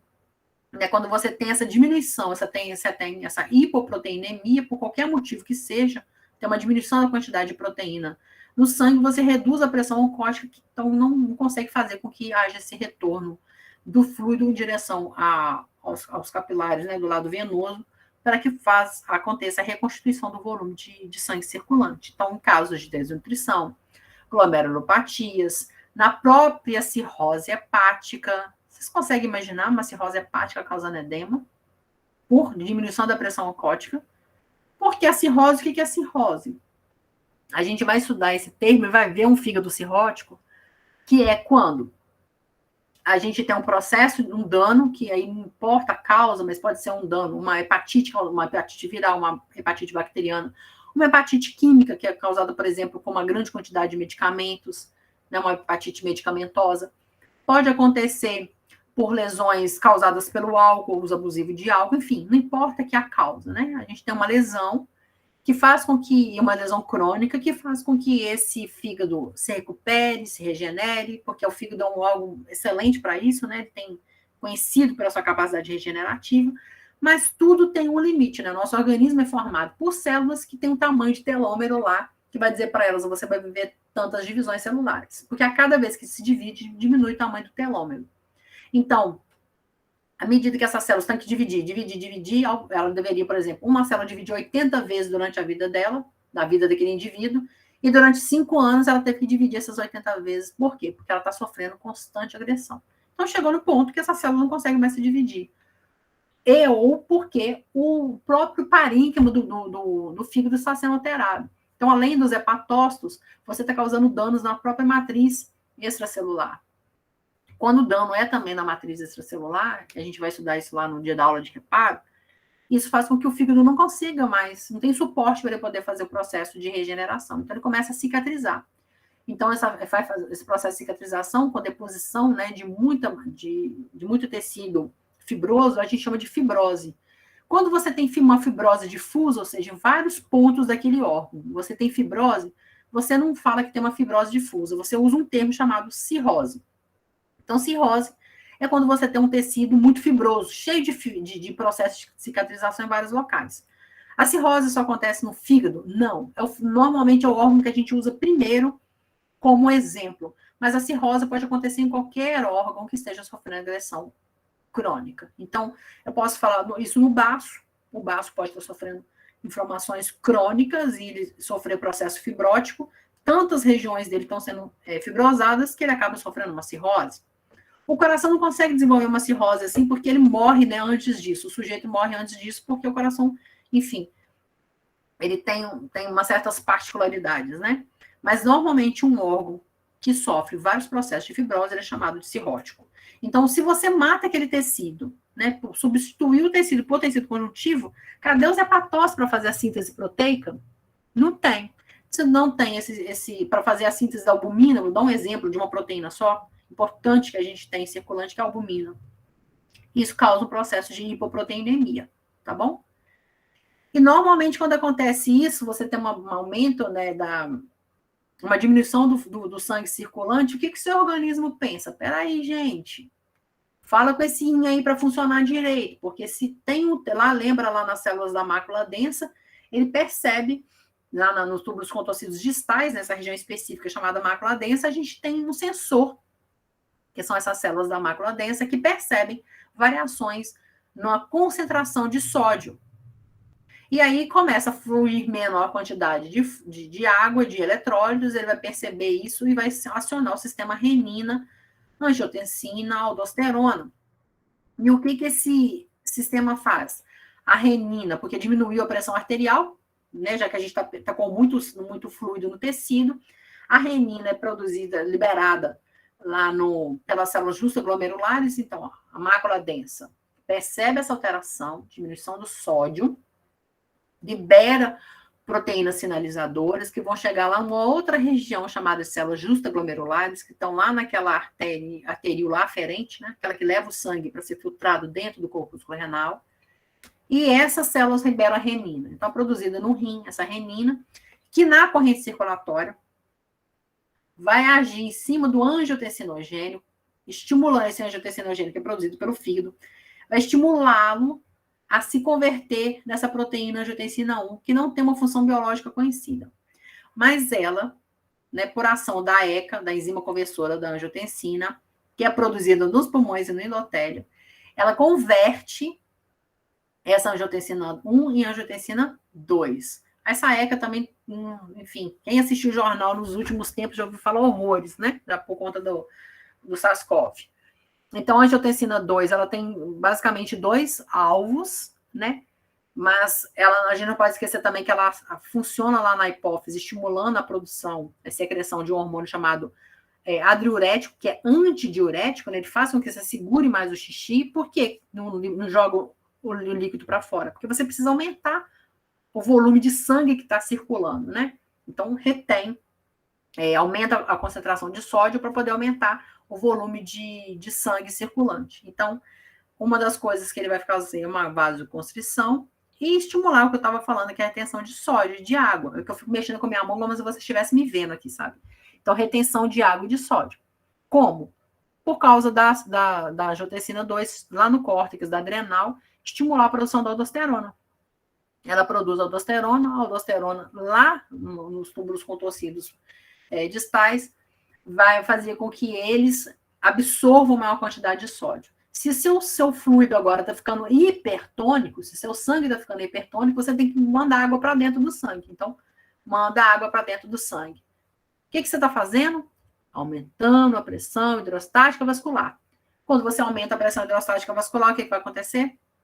Mais edema. Então, na verdade, quando o seu organismo faz essa leitura aqui, ele está tentando compensar, mas a causa é que a hipoproteinemia não foi consertada. Então, o que você está fazendo é retroalimentando o edema. Está fazendo o edema continuar funcionando.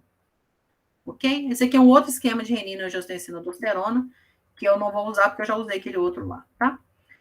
Eu vou seguindo, tá, gente? Se vocês não me interrompem, eu continuo falando. Então, esse fluido que sai de dentro do vaso, pessoal, normal é água e eletrólitos, então acontece isso naturalmente, mas quando a pressão hidrostática está aumentada, ou quando você tem uma diminuição da pressão oncótica intravascular, ou tem um aumento da pressão oncótica intersticial, né, o que faz com que o líquido extravase para dentro do tecido, a gente chama isso quando a gente tem um edema. Não quando a gente está fazendo a troca normal. Quando a gente tem o processo de edema, então alterações nas forças de Starling, a gente extravasa fluido somente, então água e eletrólitos, a gente chama isso de transudato. Então, isso é comum, por exemplo, quando você diminui a síntese proteica nas doenças hepáticas ou nas doenças renais, quando você tem perda de proteína, causando a hipoproteinemia. O fluido que tem ali no tecido, se você fizer uma punção desse órgão que estiver com edema, você vai ter um transudato. Um líquido translúcido, porque é água e eletrólitos. Ao passo que, em alguns momentos, que você tem, por exemplo, processos inflamatórios que aumentam a permeabilidade vascular, então percebe que aqui esse esquema, eles colocaram uma diferença, um buraco entre uma célula e outra. É lógico que não é assim. Isso aqui é uma força de desenho, né? Para a gente entender que a permeabilidade vascular aumenta tanto que, além dos fluidos, que saem muito mais quantidade agora, você vê que aqui a seta era fininha, agora ela está bem espessa, mostrando que agora, porque aumentou muito a permeabilidade, você perde uma quantidade de fluido, tá? Além dos fluidos, também estão saindo essas esferinhas aqui amarelas que eles colocaram para representar células, para representar proteína, tá? Então, isso, se você fizer uma punção aqui, você vai achar um exudato.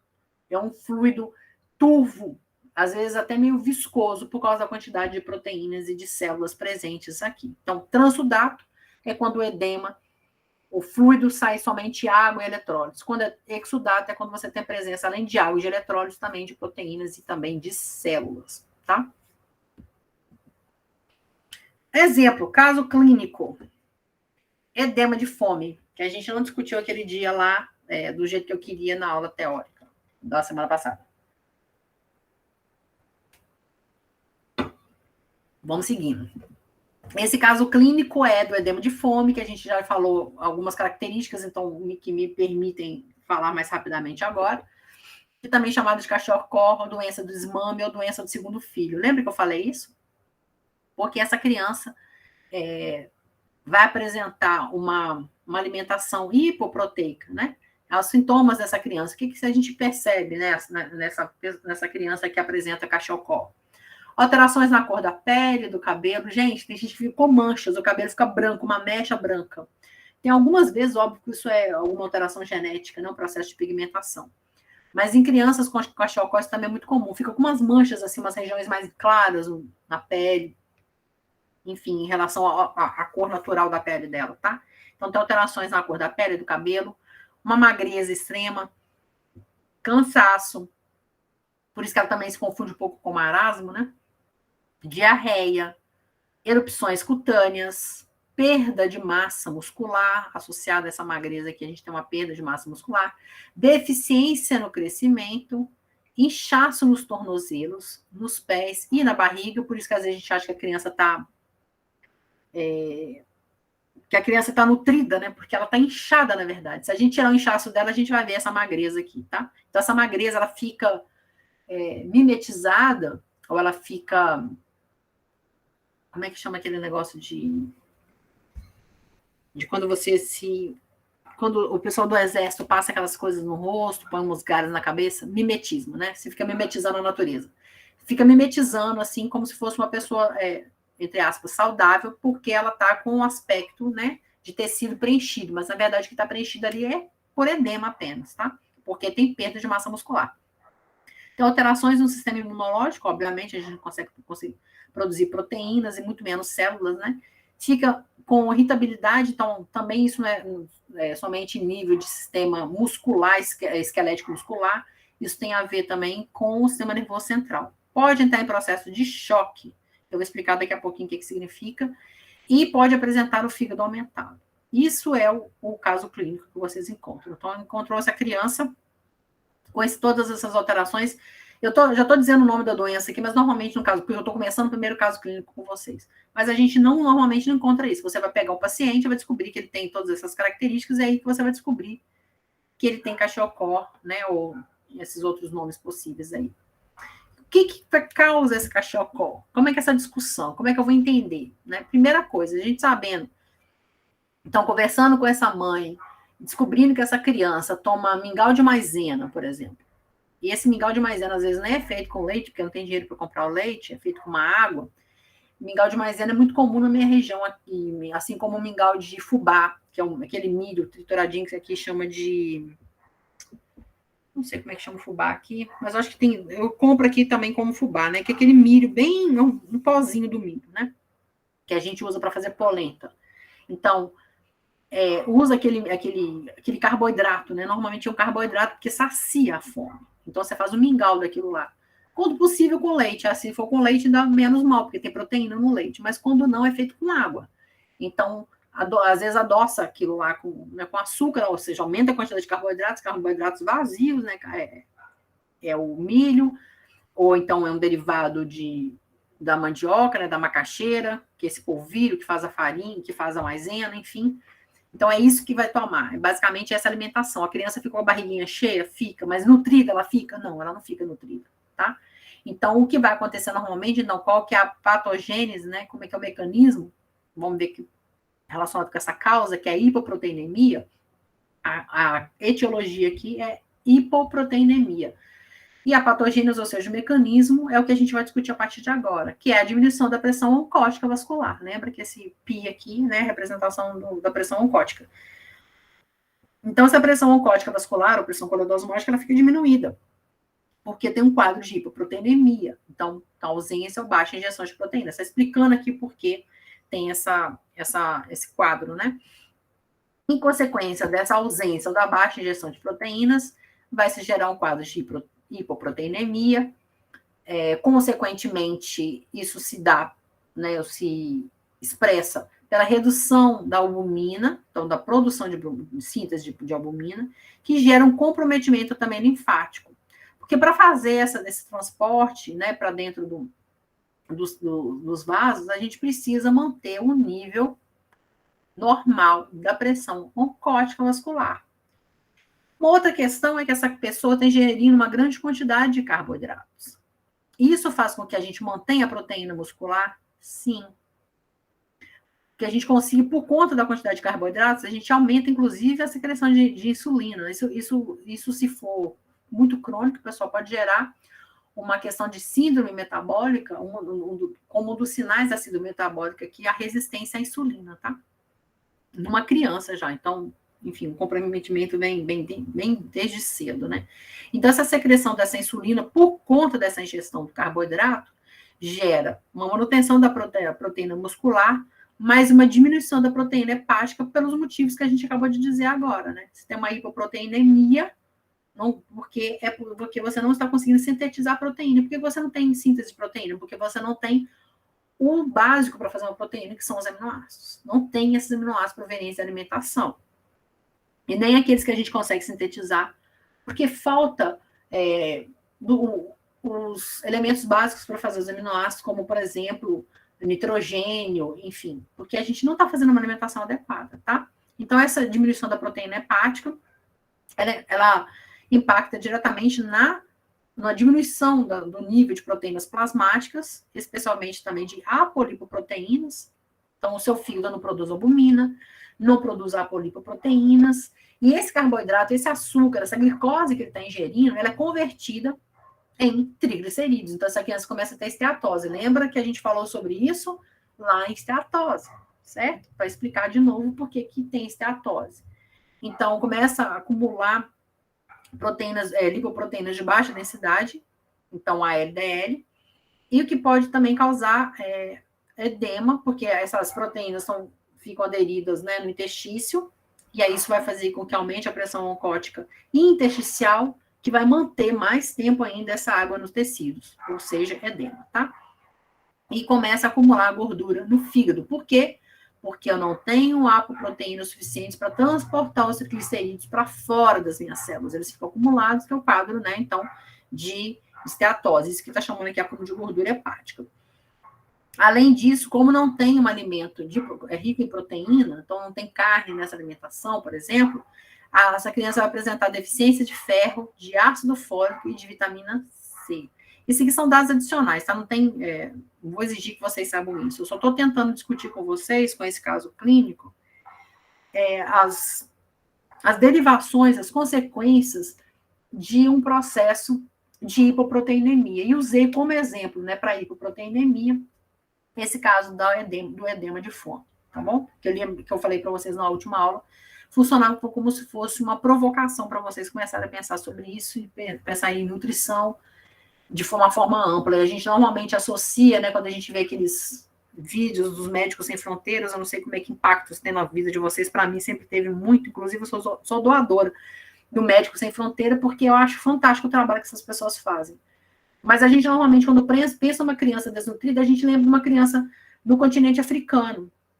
Mas se a gente olhar para o Vale do Jequitinhonha, em Minas Gerais, se a gente olhar aqui para várias regiões do sertão, pernambucano, baiano, várias regiões do sertão no Nordeste, e não necessariamente só na região dos sertanejos, a gente tem crianças na mesma situação.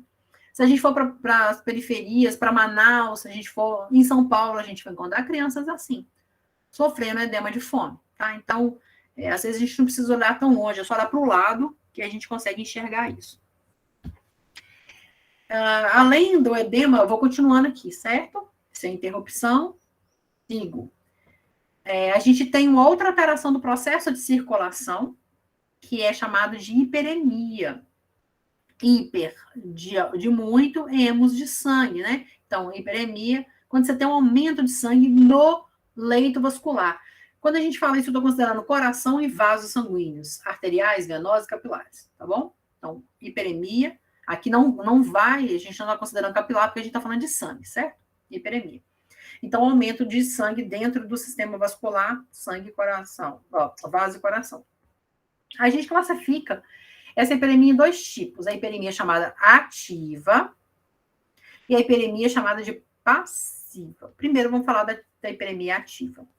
A hiperemia ativa é quando aumenta o volume de sangue no lado arterial. Então, a artéria, arteríola, artéria de pequeno e grande calibre, não importa o tamanho e dos capilares também. Não importa o calibre do lado desse vaso arterial. Se for acúmulo, aumento de sangue no lado arterial e nos capilares, a gente chama de hiperemia ativa. Então, porque aumenta a quantidade de sangue nesse local. Isso pode acontecer de uma maneira fisiológica, ou seja, em momentos de necessidade de maior irrigação.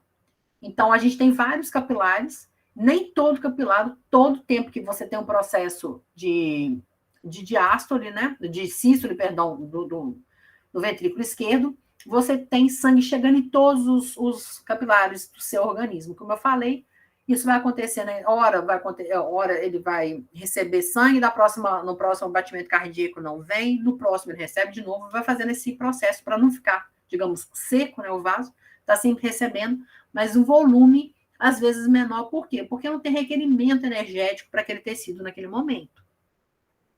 Em momentos que a demanda de trabalho aumenta, então a necessidade de trabalho daquele tecido aumenta, você precisa mais nutriente, mais oxigênio, mais nutriente. Então, aumenta e ativa, né, todos os vasos capilares, por isso que está inativos, entre aspas.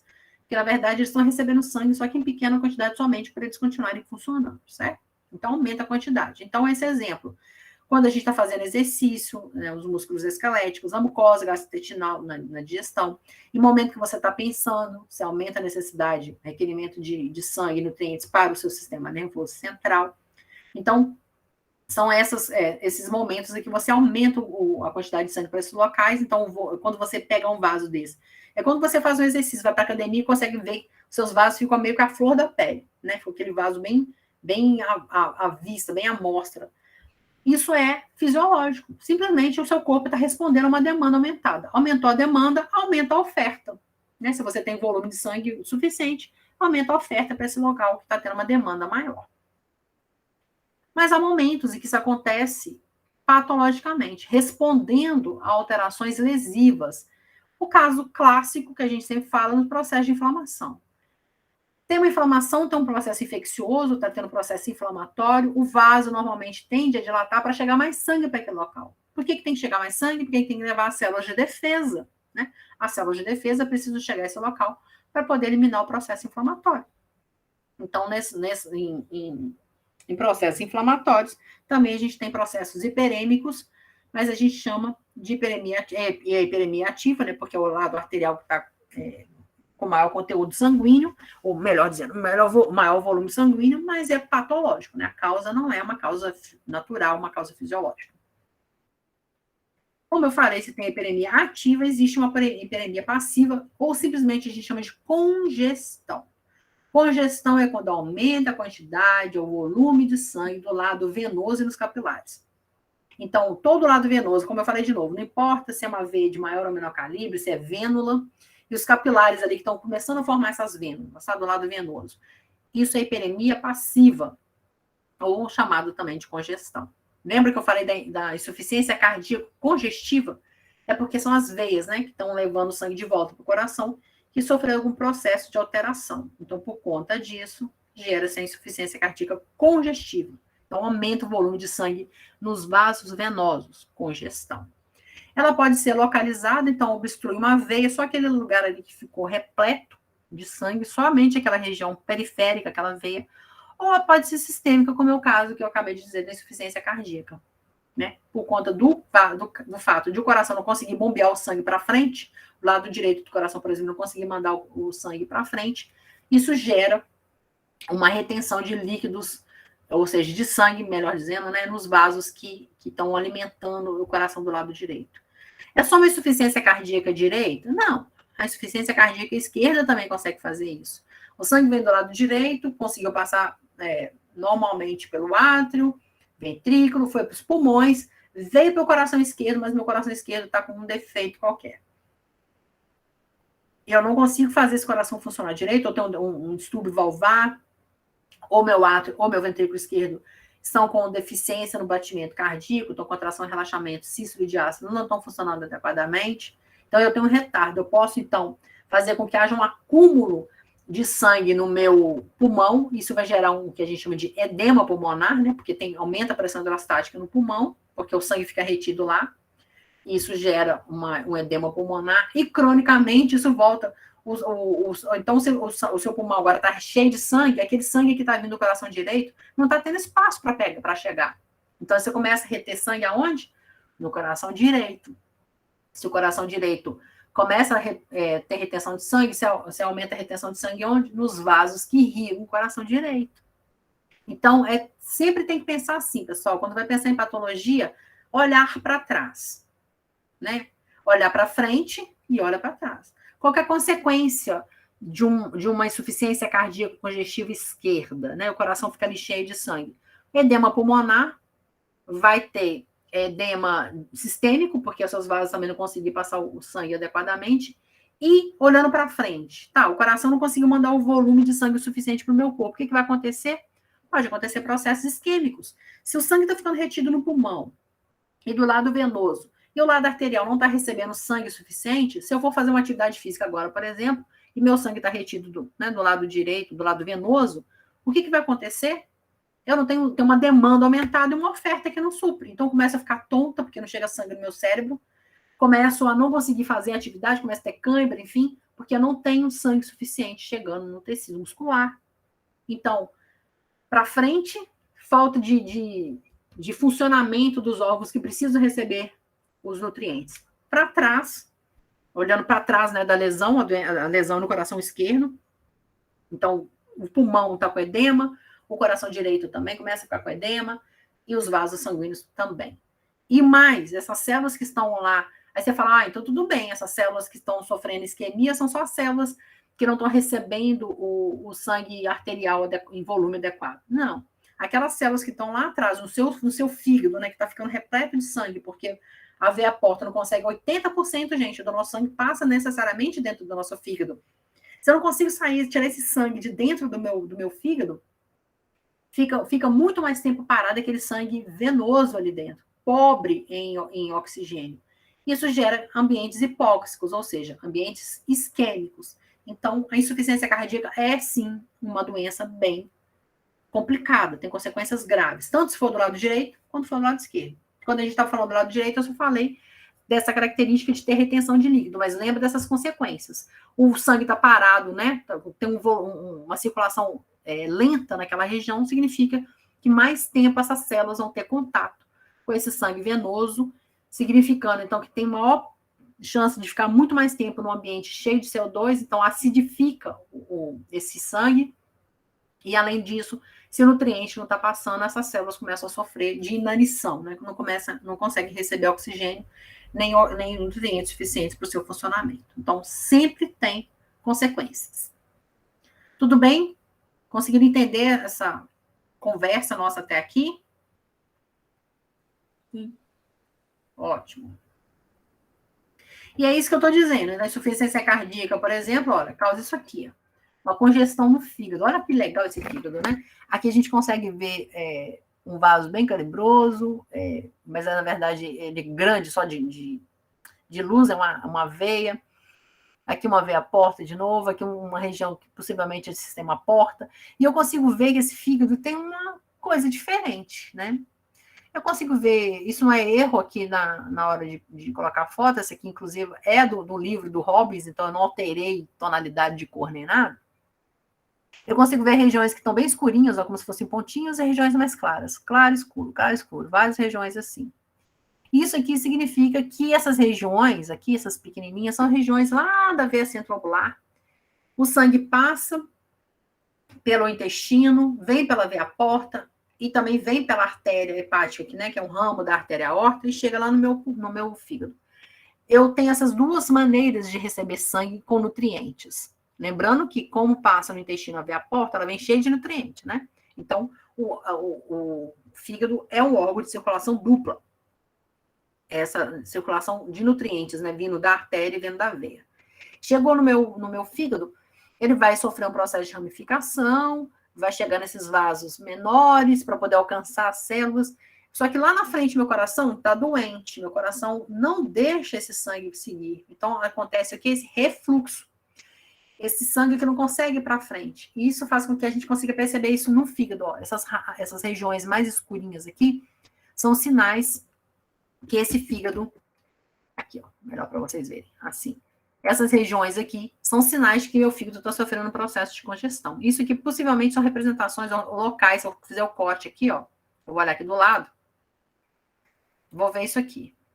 Vou ver regiões de uma veia centro-lobular bem fininha aqui, e do lado dela, assim, eu consigo ver uns hepatócitos que estão normais, alguns hepatócitos já com umas vesículas dentro deles, umas bolinhas aqui dentro dele, essa aqui bem pequenininhas, várias bolinhas, porque esse fígado está sofrendo de hipóxia, já está fazendo esteatose microvesicular, várias vesículas, e essas aqui, não consigo mais ver. Cadê os hepatócitos? Não consigo ver direito. Eu consigo ver uma picnose e um monte de células aqui, que são células de defesa, que é um processo de necrose acompanhada de uma inflamação. Então, essa região que vocês estão vendo aqui mais clara, essa região toda aqui, ela sofreu um processo de necrose. Necrose por quê?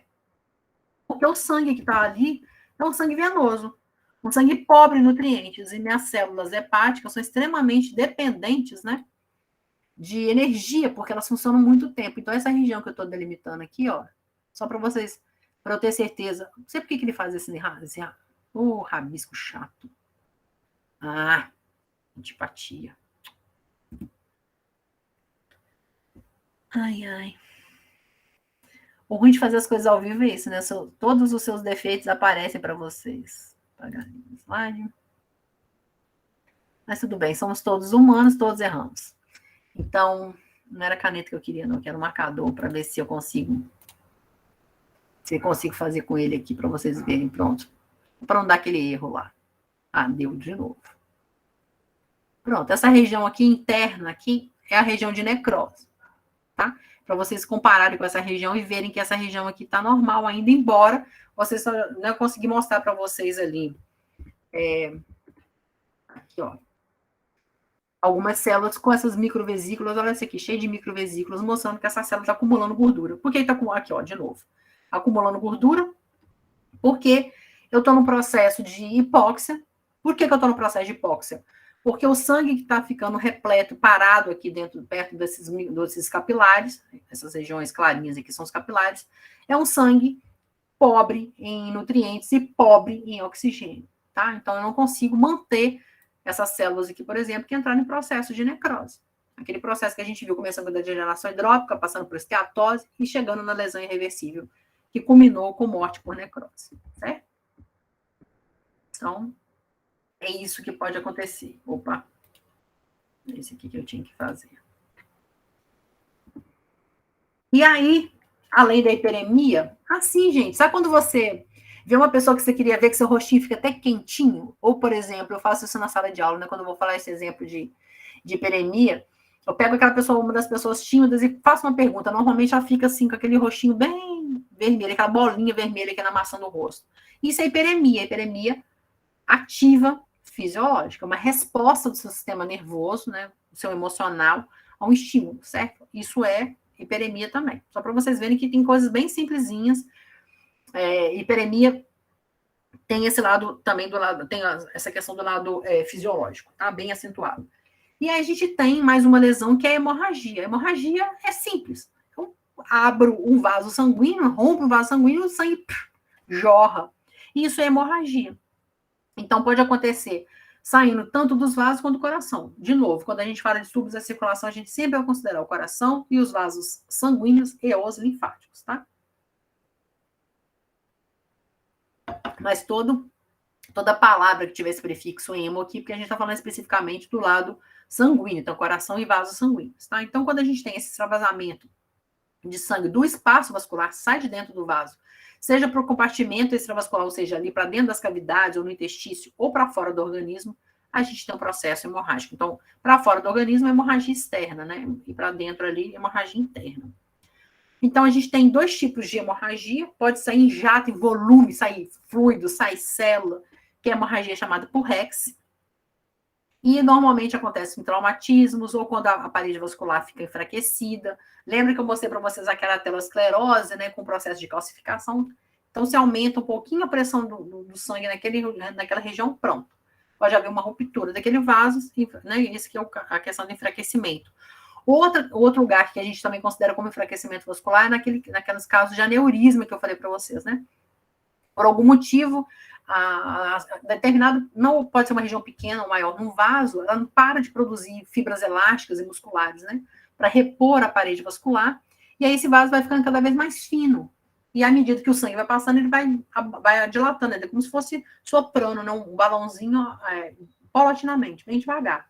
Então ele dilata, e as outras regiões do vaso continuam do mesmo jeito. Só naquela região ali que as células entrarem em alteração e não consegue repor, digamos assim, aquelas regiões da parede vascular. E aí a parede vascular fica mais fina, né? Você tem um enfraquecimento. Então, aneurismas são propensos, regiões mais propensas à ruptura do que uma região que está com a parede vascular mantida, né? Com a mesma espessura.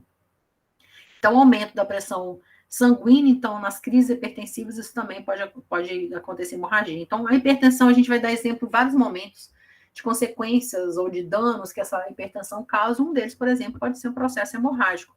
E essa hemorragia pode gerar um infarto, pode gerar um acidente vascular encefálico, né? Pode levar à morte. E o outro tipo de hemorragia, então, não saindo esse volume todo de sangue, tem uma outra forma que é essa aqui, ó. Você tem um vaso sanguíneo e somente as hemácias passam entre os espaços interendoteliais, ou passam entre as células endoteliais. Então, essa hemorragia é chamada de diapedese.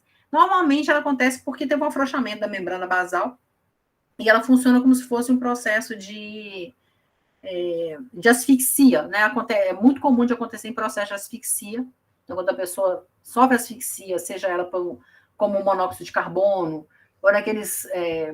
ou então em questões intencionais, que a pessoa é sufocada, né?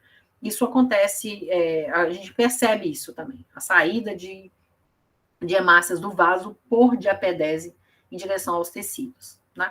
Então, acontece também quando você tem alterações nas membranas de filtração, lá nos glomérulos renais.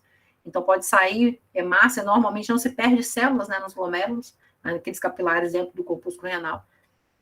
E pode acontecer isso em pessoas que, às vezes, têm isso de uma maneira que a gente chama de idiopática, a gente não conhece a causa. Então, pode ter hematúria, né? Você sempre vai perceber uma ou duas células no campo na hora que você vai olhar, né, a urina. Tem umas células lá, umas hemácias nessa urina, quando não é para ter nenhuma, mas não, né, mesmo fazendo várias avaliações do fígado, dos rins, você não consegue achar um erro ali, uma permeabilidade aumentada em lugar nenhum. Então, a gente chama de causa idiopática, quando você não sabe por quê. Ou momentos, então, que você tem glomerulopatias causadas por processos infecciosos e tal, que você tem um aumento da permeabilidade dessas membranas capilares, e aí sim você tem também saída dessas células, tá? Lógico que eu não vou ler isso aqui, tá, gente? Tem uma lista muito maior do que essa. Só botei isso aqui para vocês, baseado no livro do Bogliolo, lá da 4ª edição, mas qualquer edição que vocês forem pegar vai ter essa lista de nomes, de nomenclatura de hemorragia. Eu não cobro na prova, tá? Eu vou falar, vocês vão falar, pelo amor de Deus, eu vou ter que decorar isso. Não, vocês não têm que decorar isso. Vocês têm que conhecer isso, porque vocês são profissionais de saúde. Quando vocês pegarem uma anamnese, pegaram um prontuário de um paciente, vai estar escrito lá epistaxe, vai estar assim, o paciente falou que teve uma hemorragia nasal. Não, vai estar escrito epistaxe.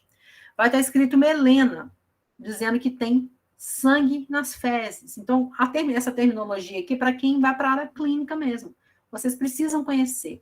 Então, eu sugiro que vocês, ao menos, leiam, tomem conhecimento desses termos, porque são termos que vocês vão usar na prática profissional de vocês. Mas eu não vou fazer vocês decorarem isso para cobrar isso numa questão de prova, tá? Mas pode ser que eu coloque esse termo na prova, e normalmente, quando eu coloco esses termos aqui, eu escrevo entre parênteses o que significa. Mas, como eu acabei de dizer, como profissional, você precisa conhecer esses termos, porque você vai utilizar. Então, tem esses termos, por exemplo, púrpura. Quando você tem muitos... quando você é picado de... Vocês não sabem o que é isso, né? Mas pulga, quando pica, assim, fica um monte de pontinhos vermelhos. Isso a gente chama de púrpura. Isso é sinal de várias coisas, a púrpura, né? Eu estou falando de uma picada de inseto, mas isso pode ser sinal de que você está tendo um processo de diminuição das suas proteínas coagulantes. Então, você está tendo várias hemorragias. Isso pode ser um sinal de uma doença severa, uma doença crônica que está acontecendo, ou um processo agudo mesmo. Você foi intoxicado e não está sabendo que está sofrendo um monte de processos hemorrágicos. Esses, quando vem aqui na pele, ok, mas imagina lá dentro de você que você não está vendo. Então, esse termo, púrpura, é extremamente utilizado, tá? Quando você é o hemotórax, é mais fácil, você sabe que você tem sangue na cavidade pleural, né? Menstruação, cadê? Menstruação, todo mundo já ouviu falar em menstruação, então tem alguns termos que são mais conhecidos. Hemopericárdio, é fácil de saber, hemo de sangue, pericárdio, a gente sabe que é a cavidade, né, que é aquela membrana que reveste o coração, então a gente já sabe, hematúria, eu já falei algumas vezes, né, mas esse sufixo aqui é para urina, enfim. Então, hematoma, então eu fiquei com hematoma, sabe que é aquela região que você teve um rompimento, um extravasamento, uma hemorragia no tecido, que inclusive vai sofrer mudanças de cor, que a gente normalmente estuda em alterações da pigmentação, que não é o caso dessa disciplina, né? Mas, enfim, isso tudo aqui são coisas importantes de vocês saberem, sim, tá? Mas eu não vou fazer vocês decorarem, mas reforço a necessidade do conhecimento de vocês. Olha aqui, lembra que eu falei de púrpura? Essa púrpura aqui é pequena ainda. Esse aqui, na verdade, que a gente está vendo ali é equimose. A diferença de púrpura e equimose é o tamanho do foco das lesões. Ainda tem um terceiro, que é petequia. Então, você tem equimose em termos de tamanho. Equimose, petequia e púrpura, em termos de tamanho, né, dessas regiõezinhas aqui de lesão. Esse aqui é um corte de estômago, embora não pareça, porque a gente está vendo, não está vendo pregas, né, gástricas, não tem aqui, porque esse cara sofreu um processo, né, de hipoplasia, né, diminuiu essas pregas por conta dessas lesões que a gente está vendo aqui, essas ulcerações. Se a gente aumentar aqui um pouquinho, eu acho que vocês conseguem perceber aqui, por exemplo, ó, isso aqui não é uma questão só de superfície, não. Você tem uma escavação, você tem lesões aqui profundas que correspondem a úlceras, tá? Essas úlceras aqui, muito comuns de acontecer em úlceras de estresse. Todo ano, qualquer momento que vocês forem me ver falar sobre isso, eu vou contar a mesma história. Porque você acaba conhecendo umas histórias e umas você elege porque acho que são mais didáticas ou porque te tocam de alguma forma. No meu caso, é porque me tocou. Quando ainda na escola, eu vi... Esse aqui não foi um caso que eu presenciei, mas meu orientador contava e eu usei as mesmas peças como monitor, usei as mesmas peças como professora lá no FV, para poder mostrar como é que acontecia esse processo de úlceras aqui. Então, o que a gente está vendo, essas úlceras aqui, são úlceras, né? São ulcerações, são feridas, mas a gente usava também nas aulas de subs da circulação, né? Então, o que significa isso aqui? Cada escavação dessa, cada região dessa que vocês estão vendo bem vermelhinha aqui, corresponde a um processo, então, ulcerativo, como eu disse, que a gente chama de úlcera de estresse. Isso por quê? Isso aqui não é o estômago dessa pessoa que eu vou falar agora, esse aqui vocês estão vendo que é uma figura do livro, né? Do livro americano, né, do Robbins. Então, não é o que eu vou contar. Essa história de um senhor era do estômago que eu usava em aula, tá? A gente tinha esse estômago lá. A gente chamou o senhor de José, porque normalmente quando você vai botar um nome, você chama José João e tal. Esse senhor, lógico, esse não era o nome dele, mas a gente usava assim para personalizar de alguma forma, humanizar essa pessoa na hora que a gente ia mostrar esse estômago.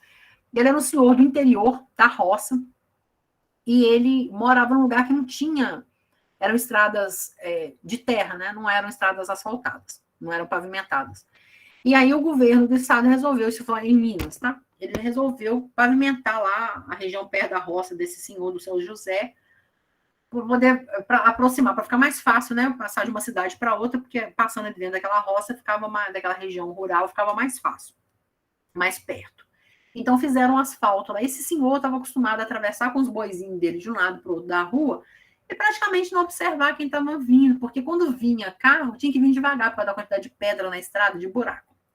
E quando pavimentaram, ele ainda continuou com aquele jeito da vida dele inteira, de não ficar olhando necessariamente de um lado para o outro para atravessar. E ele, infelizmente, no momento desse que estava passando com as vaquinhas dele para o outro lado, foi atropelado por um carro, e aí ele sofreu fraturas múltiplas, ele quebrou as duas pernas, quebrou o osso, né, que a gente chama aqui da bacia, né? Quebrou o braço, enfim, teve ruptura do baço. Ele ficou bem doente, digamos assim. E aí ele foi mandado para Belo Horizonte, para o hospital de ensino de lá. E aí ele era aquele senhor do tipo mineiro, né? Eu não sei se vocês conhecem outros mineiros que além de mim, possivelmente conhecem, mas a gente tem o hábito de cumprimentar as pessoas. Isso é uma questão muito nossa. Mineiro tem isso, né? Pessoa que eu nunca vi, especialmente no interiorzão, na região rural. E eu, né, nunca morei necessariamente na roça, mas eu tenho os parentes lá que sempre passavam férias na roça. E eu percebia isso desde pequena, perguntar para minha mãe. Mas eu não conheço fulano, que eu tenho que cumprimentar ela por educação, por gentileza. E a gente tem esse hábito, né? Passa perto de um e fala, opa, bom, né? Mineiro fala bem assim. Então a gente se cumprimenta. E esse cara estava acostumado com isso. Ele ficou hospitalizado no hospital de ensino, e lá os internos, né? Enfim, numa arrogância sem limites, iam visitá-lo, e ele estava cheio, né? Ele estava com a perna pendurada para cima, os braços, né, imobilizados, a família não estava com ele, porque não podia ficar lá com ele estava na enfermaria, no SUS. Enfim, e aí tinha que trabalhar na roça, e eles só chegavam lá e falavam assim, caso, né, fratura múltipla, nananana, não tinha, bom dia, senhor José, com licença, nós viemos aqui para fazer uma avaliação do seu caso, para ver como nós podemos ajudá-lo, mesmo que seja mentira. Eles só chegavam lá e falavam assim, inclusive o preceptor, tá? Chegava lá e não tinha um cuidado com ele começou a se sentir estressado, começou a se sentir emocionalmente abalado, porque ele sentia falta de um cuidado. Ele percebeu que ele era um objeto ali, e na verdade ele era um objeto de estudo, né? Que ele estava sendo visualizado daquela forma. E ele não tinha alteração gástrica nenhuma, porque foi feita uma série de exames radiológicos e de imagem, e nenhuma alteração no estômago dele tinha sido detectada. Ele passou um bom tempo nesse hospital, infelizmente veio a óbito depois. E aí, quando na necrópsia dele encontraram muitas, assim, era muito parecido com esse aqui. Por isso que eu sempre conto essa história, porque é como se eu estivesse vendo o estômago desse São José de novo. Era assim, ó, cheio de úlceras de estresse. Então, você tem uma alteração de mineralocorticoides na produção deles lá na cortical da adrenal, causa uma alteração aqui na manutenção do pH, né, desse muco, né, que a gente tem um bicarbonato de sódio absorvido aqui, você tem uma diminuição disso, então você tem uma diminuição da produção de muco também, então esse ácido gástrico aqui começa a digerir a própria mucosa, né? E aí gerou, né, múltiplas lesões no estômago dele, que foi percebido quando né, foi diagnosticada a melena, então sangue nas fezes dele. Então falaram, mas de onde está vindo isso, meu Deus? Aí foram ver que o estômago dele já estava meio alterado, e na necrópsia, né, o corpo dele foi doado para pesquisa, né, isso foi muito bem institucionalizado, tá, gente? Foi bem organizado, a família doou, não sei como que, né, pessoas do interior, assim, mais simples, mas doaram o corpo dele para pesquisa, e aí ficou esse estômago dele, foi para necrópsia, né, e ficou com a gente, ficou lá, foi para a Universidade Federal de Minas de Viçosa. E aí tinha esse estômago lá para contar essa história, tá? Então, eu gosto de falar essa história, não porque eu tenho prazer em contar isso para vocês, mas eu gosto de usar como exemplo de que vocês são profissionais de saúde. Eu falo isso várias vezes, em vários momentos, do processo de julgamento, do processo que a gente tem de empoderamento. A gente tem que se empoderar, sim, mas empoderado sem ser prepotente. A gente tem que se empoderar sem se sentir melhor do que o outro, maior do que o outro, porque você é profissional da saúde, você usa um jaleco que te chamam de doutor. Isso não faz você ser melhor do que ninguém, faz você conhecer mais do que o outro. Por você conhecer mais do que o outro, você tem que ser mais humilde. Você tem que olhar para o outro com respeito, porque ele estudou outra coisa, ou ele não estudou formalmente na escola, mas é uma pessoa antes de qualquer coisa. Então, a gente tem que respeitar, né? Vocês que escolheram a área de saúde, eu sempre penso que se uma pessoa escolheu a área de saúde, é porque ela tem respeito pela vida, ela tem respeito pelo próximo. Então, fica como um conselho, uma dica e um pedido, né? De vocês sempre tentarem lembrar disso, desse cuidado que a gente tem que ter com o outro, tá? Além desse processo hemorrágico aqui, que então gerou melena, então percebido em melena, tem esse aqui de um traumatismo craniano. O traumatismo craniano pode ser tanta coisa, gente. Nem todo traumatismo craniano gera isso aqui, não, tá? Mas isso aqui foi de um traumatismo craniano. Você tá vendo essa coleção de sangue aqui, ó, gerada, então a gente tá vendo as regiões bem grandes aqui de hemorragia. Esse aqui também é Professora, Oi? lá no estômago do senhor José, petequias? São petequias? Não, são equimoses. Aqui a gente tem uma peça inteira. A gente não vou conseguir mostrar o vídeo, eu tinha botado a minha caixa de som bem alta aqui para baixar o volume. A gente tem uma peça completa, não é uma peça humana, é uma peça canina, tá? Aqui a gente tem os 2 pulmões, ó. Eu normalmente espero vocês falarem isso, mas estou vendo que o tempo está passando aqui, então eu estou só para não perder, né, de terminar de falar de hemorragia. Temos 2 pulmões. E o que a gente está vendo aqui, gente, olha só. Teve que abrir aqui quando aumentou aqui, não ficou legal essa fotografia. Isso aqui é um coração. Então, olha só, teve aqui aquela alteração dela aqui, um hemoperitônio. Ó, hemoperitônio, credo? Um hemopericárdio. Um hemopericárdio. Por quê? Na cavidade cardíaca, olha a coleção. Tá vendo aqui essa membrana branca, arrebatada para um lado e para o outro? Isso aqui que é o pericárdio. Então, aqui dentro, o coração, de alguma forma, deve ter explodido, né? Possivelmente, esse cachorro deve ter sido acidentado, né? E aí o coração, ó, saiu sangue aqui para dentro da cavidade pericárdica. Então, isso aqui é um exemplo daquele hemopericárdio, né? Da lista, né, de hemorragias que a gente viu, tá? Para ver o coração, olha só, aqui tinha um pedaço mesmo aqui do quadro. E quais são as consequências da hemorragia? Como sempre, depende. Se a causa normalmente é hipóxia, a consequência normalmente depende, né? Porque depende da quantidade de sangue que você perdeu. Eu cortei meu dedo, saiu lá um filetinho de sangue, às vezes eu tenho até que apertar para ver se está saindo sangue. Qual que é a consequência dessa perda de sangue? Nenhuma. A velocidade com que eu perdi, posso ter perdido rapidamente o sangue, então eu posso entrar em choque, porque não deu tempo do meu tecido paulatinamente entrar em diminuição de metabolismo, percebeu, está chegando menos sangue, está chegando menos sangue. E aí ele vai entrar no processo, às vezes até de coma mesmo, num processo de defesa.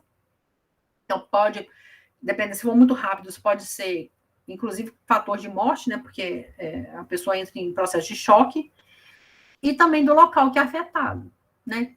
Você pode perder, amputar até um dedo, mas se perder esse mesmo volume de sangue, às vezes, no coração, ele pode ser fatal. Então, pode gerar, de uma maneira geral, um choque hipovolêmico. Então, agora eu já falo para vocês, não vou explicar com muito mais detalhe, mas eu já digo para vocês que choque é sempre quando a gente tem uma diminuição do volume de sangue circulante, por várias causas, tá? Mas, normalmente, o que é choque é a diminuição do volume de sangue circulante. Quando a gente chama de choque hipovolêmico, é porque a gente perdeu o sangue que está no sangue, que está circulando mesmo, o vaso. Não foi no coração. A causa não foi o coração que parou de funcionar. Foi uma perda grande de volume. Então, pode ser, por exemplo, quando você tem queimadura, porque você perde muito, muito líquido, né? Pode ser quando você simplesmente teve uma ruptura de um vaso, né? De uma safena, de uma femoral, enfim, um vaso calibroso, um vaso importante, com perda grande de sangue, então você pode entrar em choque. As consequências podem ser anemia, aquele sangramento bem crônico, nas úlceras que a gente tem no estômago, eles podem causar um quadro anêmico. Pode ser asfixia, porque você tem uma hemorragia na cavidade torácica, aqui na cavidade pulmonar, e aí pode causar asfixia, porque o seu pulmão não consegue fazer o processo de inspiração e respiração. Então, isso pode causar asfixia, essa asfixia também pode levar à morte. No caso da hemorragia intracraniana, o problema é que você tem osso, né? E tem ausência de sistema linfático. Então, quando tem uma hemorragia intracraniana, normalmente o tratamento adequado é você fazer essa retirada, né? De fazer essa drenagem desse sangue, e essa pessoa ser induzida necessariamente ao coma, né? Para o cérebro e o corpo pararem. Então, não vou usar tanto, né, na atividade metabólica assim, porque eu preciso dar tempo do meu corpo reabsorver, porque no cérebro tem que reabsorver isso, né? Já que a gente não tem sistema linfático para retirar o excesso. E vai ser isso, pessoal. Eu não vou conseguir falar mais hoje, assim, vou gravar agora o resto da aula, né? Porque eu tinha que saber até onde que eu ia com vocês para saber a partir de que momento que eu ia continuar a gravação, ia passar para a gravação da aula. Espero ter sido clara realmente o suficiente para vocês não terem me interrompido para fazer perguntas, mas estou à disposição para tirar as dúvidas.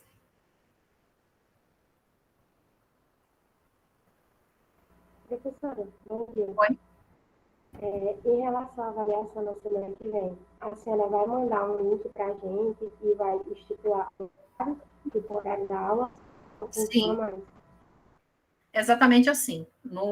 Lá no nosso ambiente do Google, do Classroom, eu vou mandar o link para vocês no Google Forms. Vocês vão acessar e vão responder a prova de vocês por lá. E vai ser no horário da aula mesmo. Vai ser uma prova para caber no horário que eu preconizei, Bruno.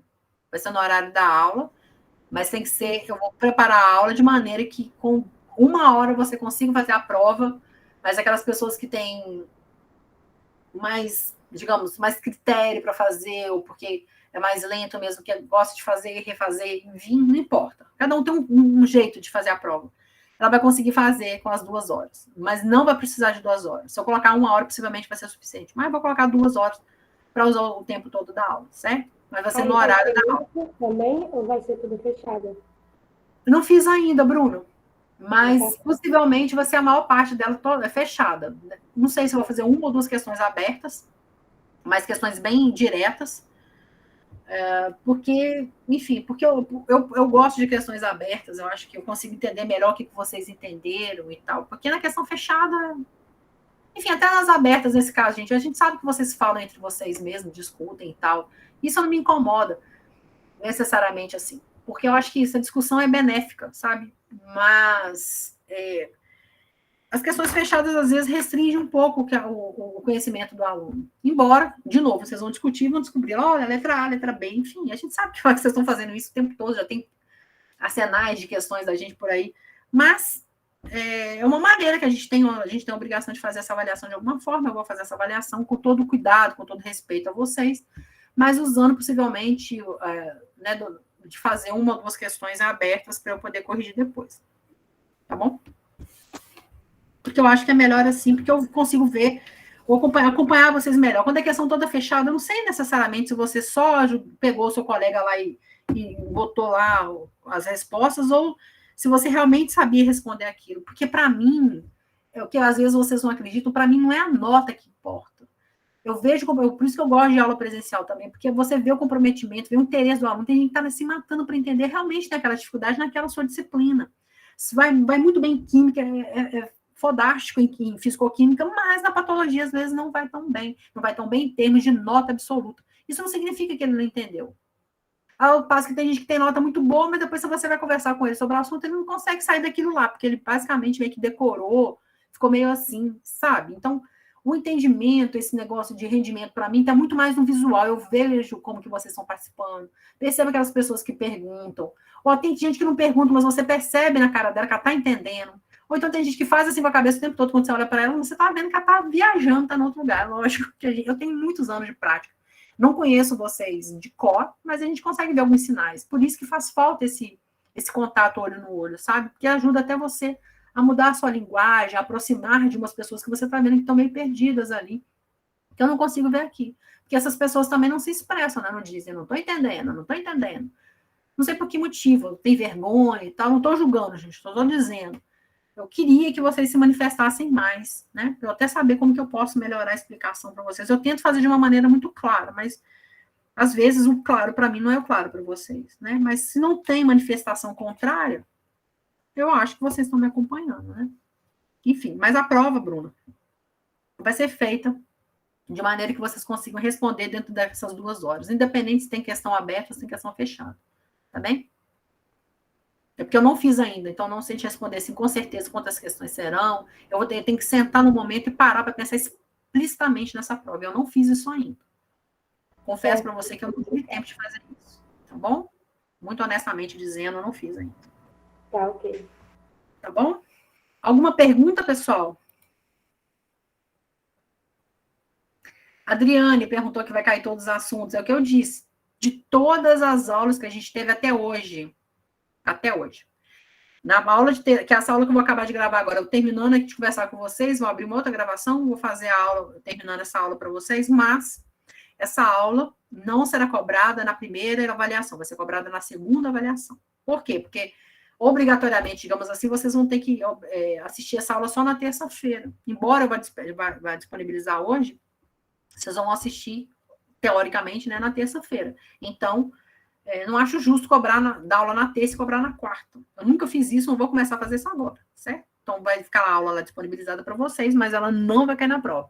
Vai cair na prova as lesões adaptativas, vai cair degenerações, morte celular e distúrbios da circulação, que a gente viu foi hemorragia, foi hiperemia, coisas bem simplesinhas de distúrbios da circulação. Propositalmente, eu já coloquei as questões um pouco, né, que demandam um pouco mais de rebuscamento, edema, né, e rebuscamento para a próxima aula.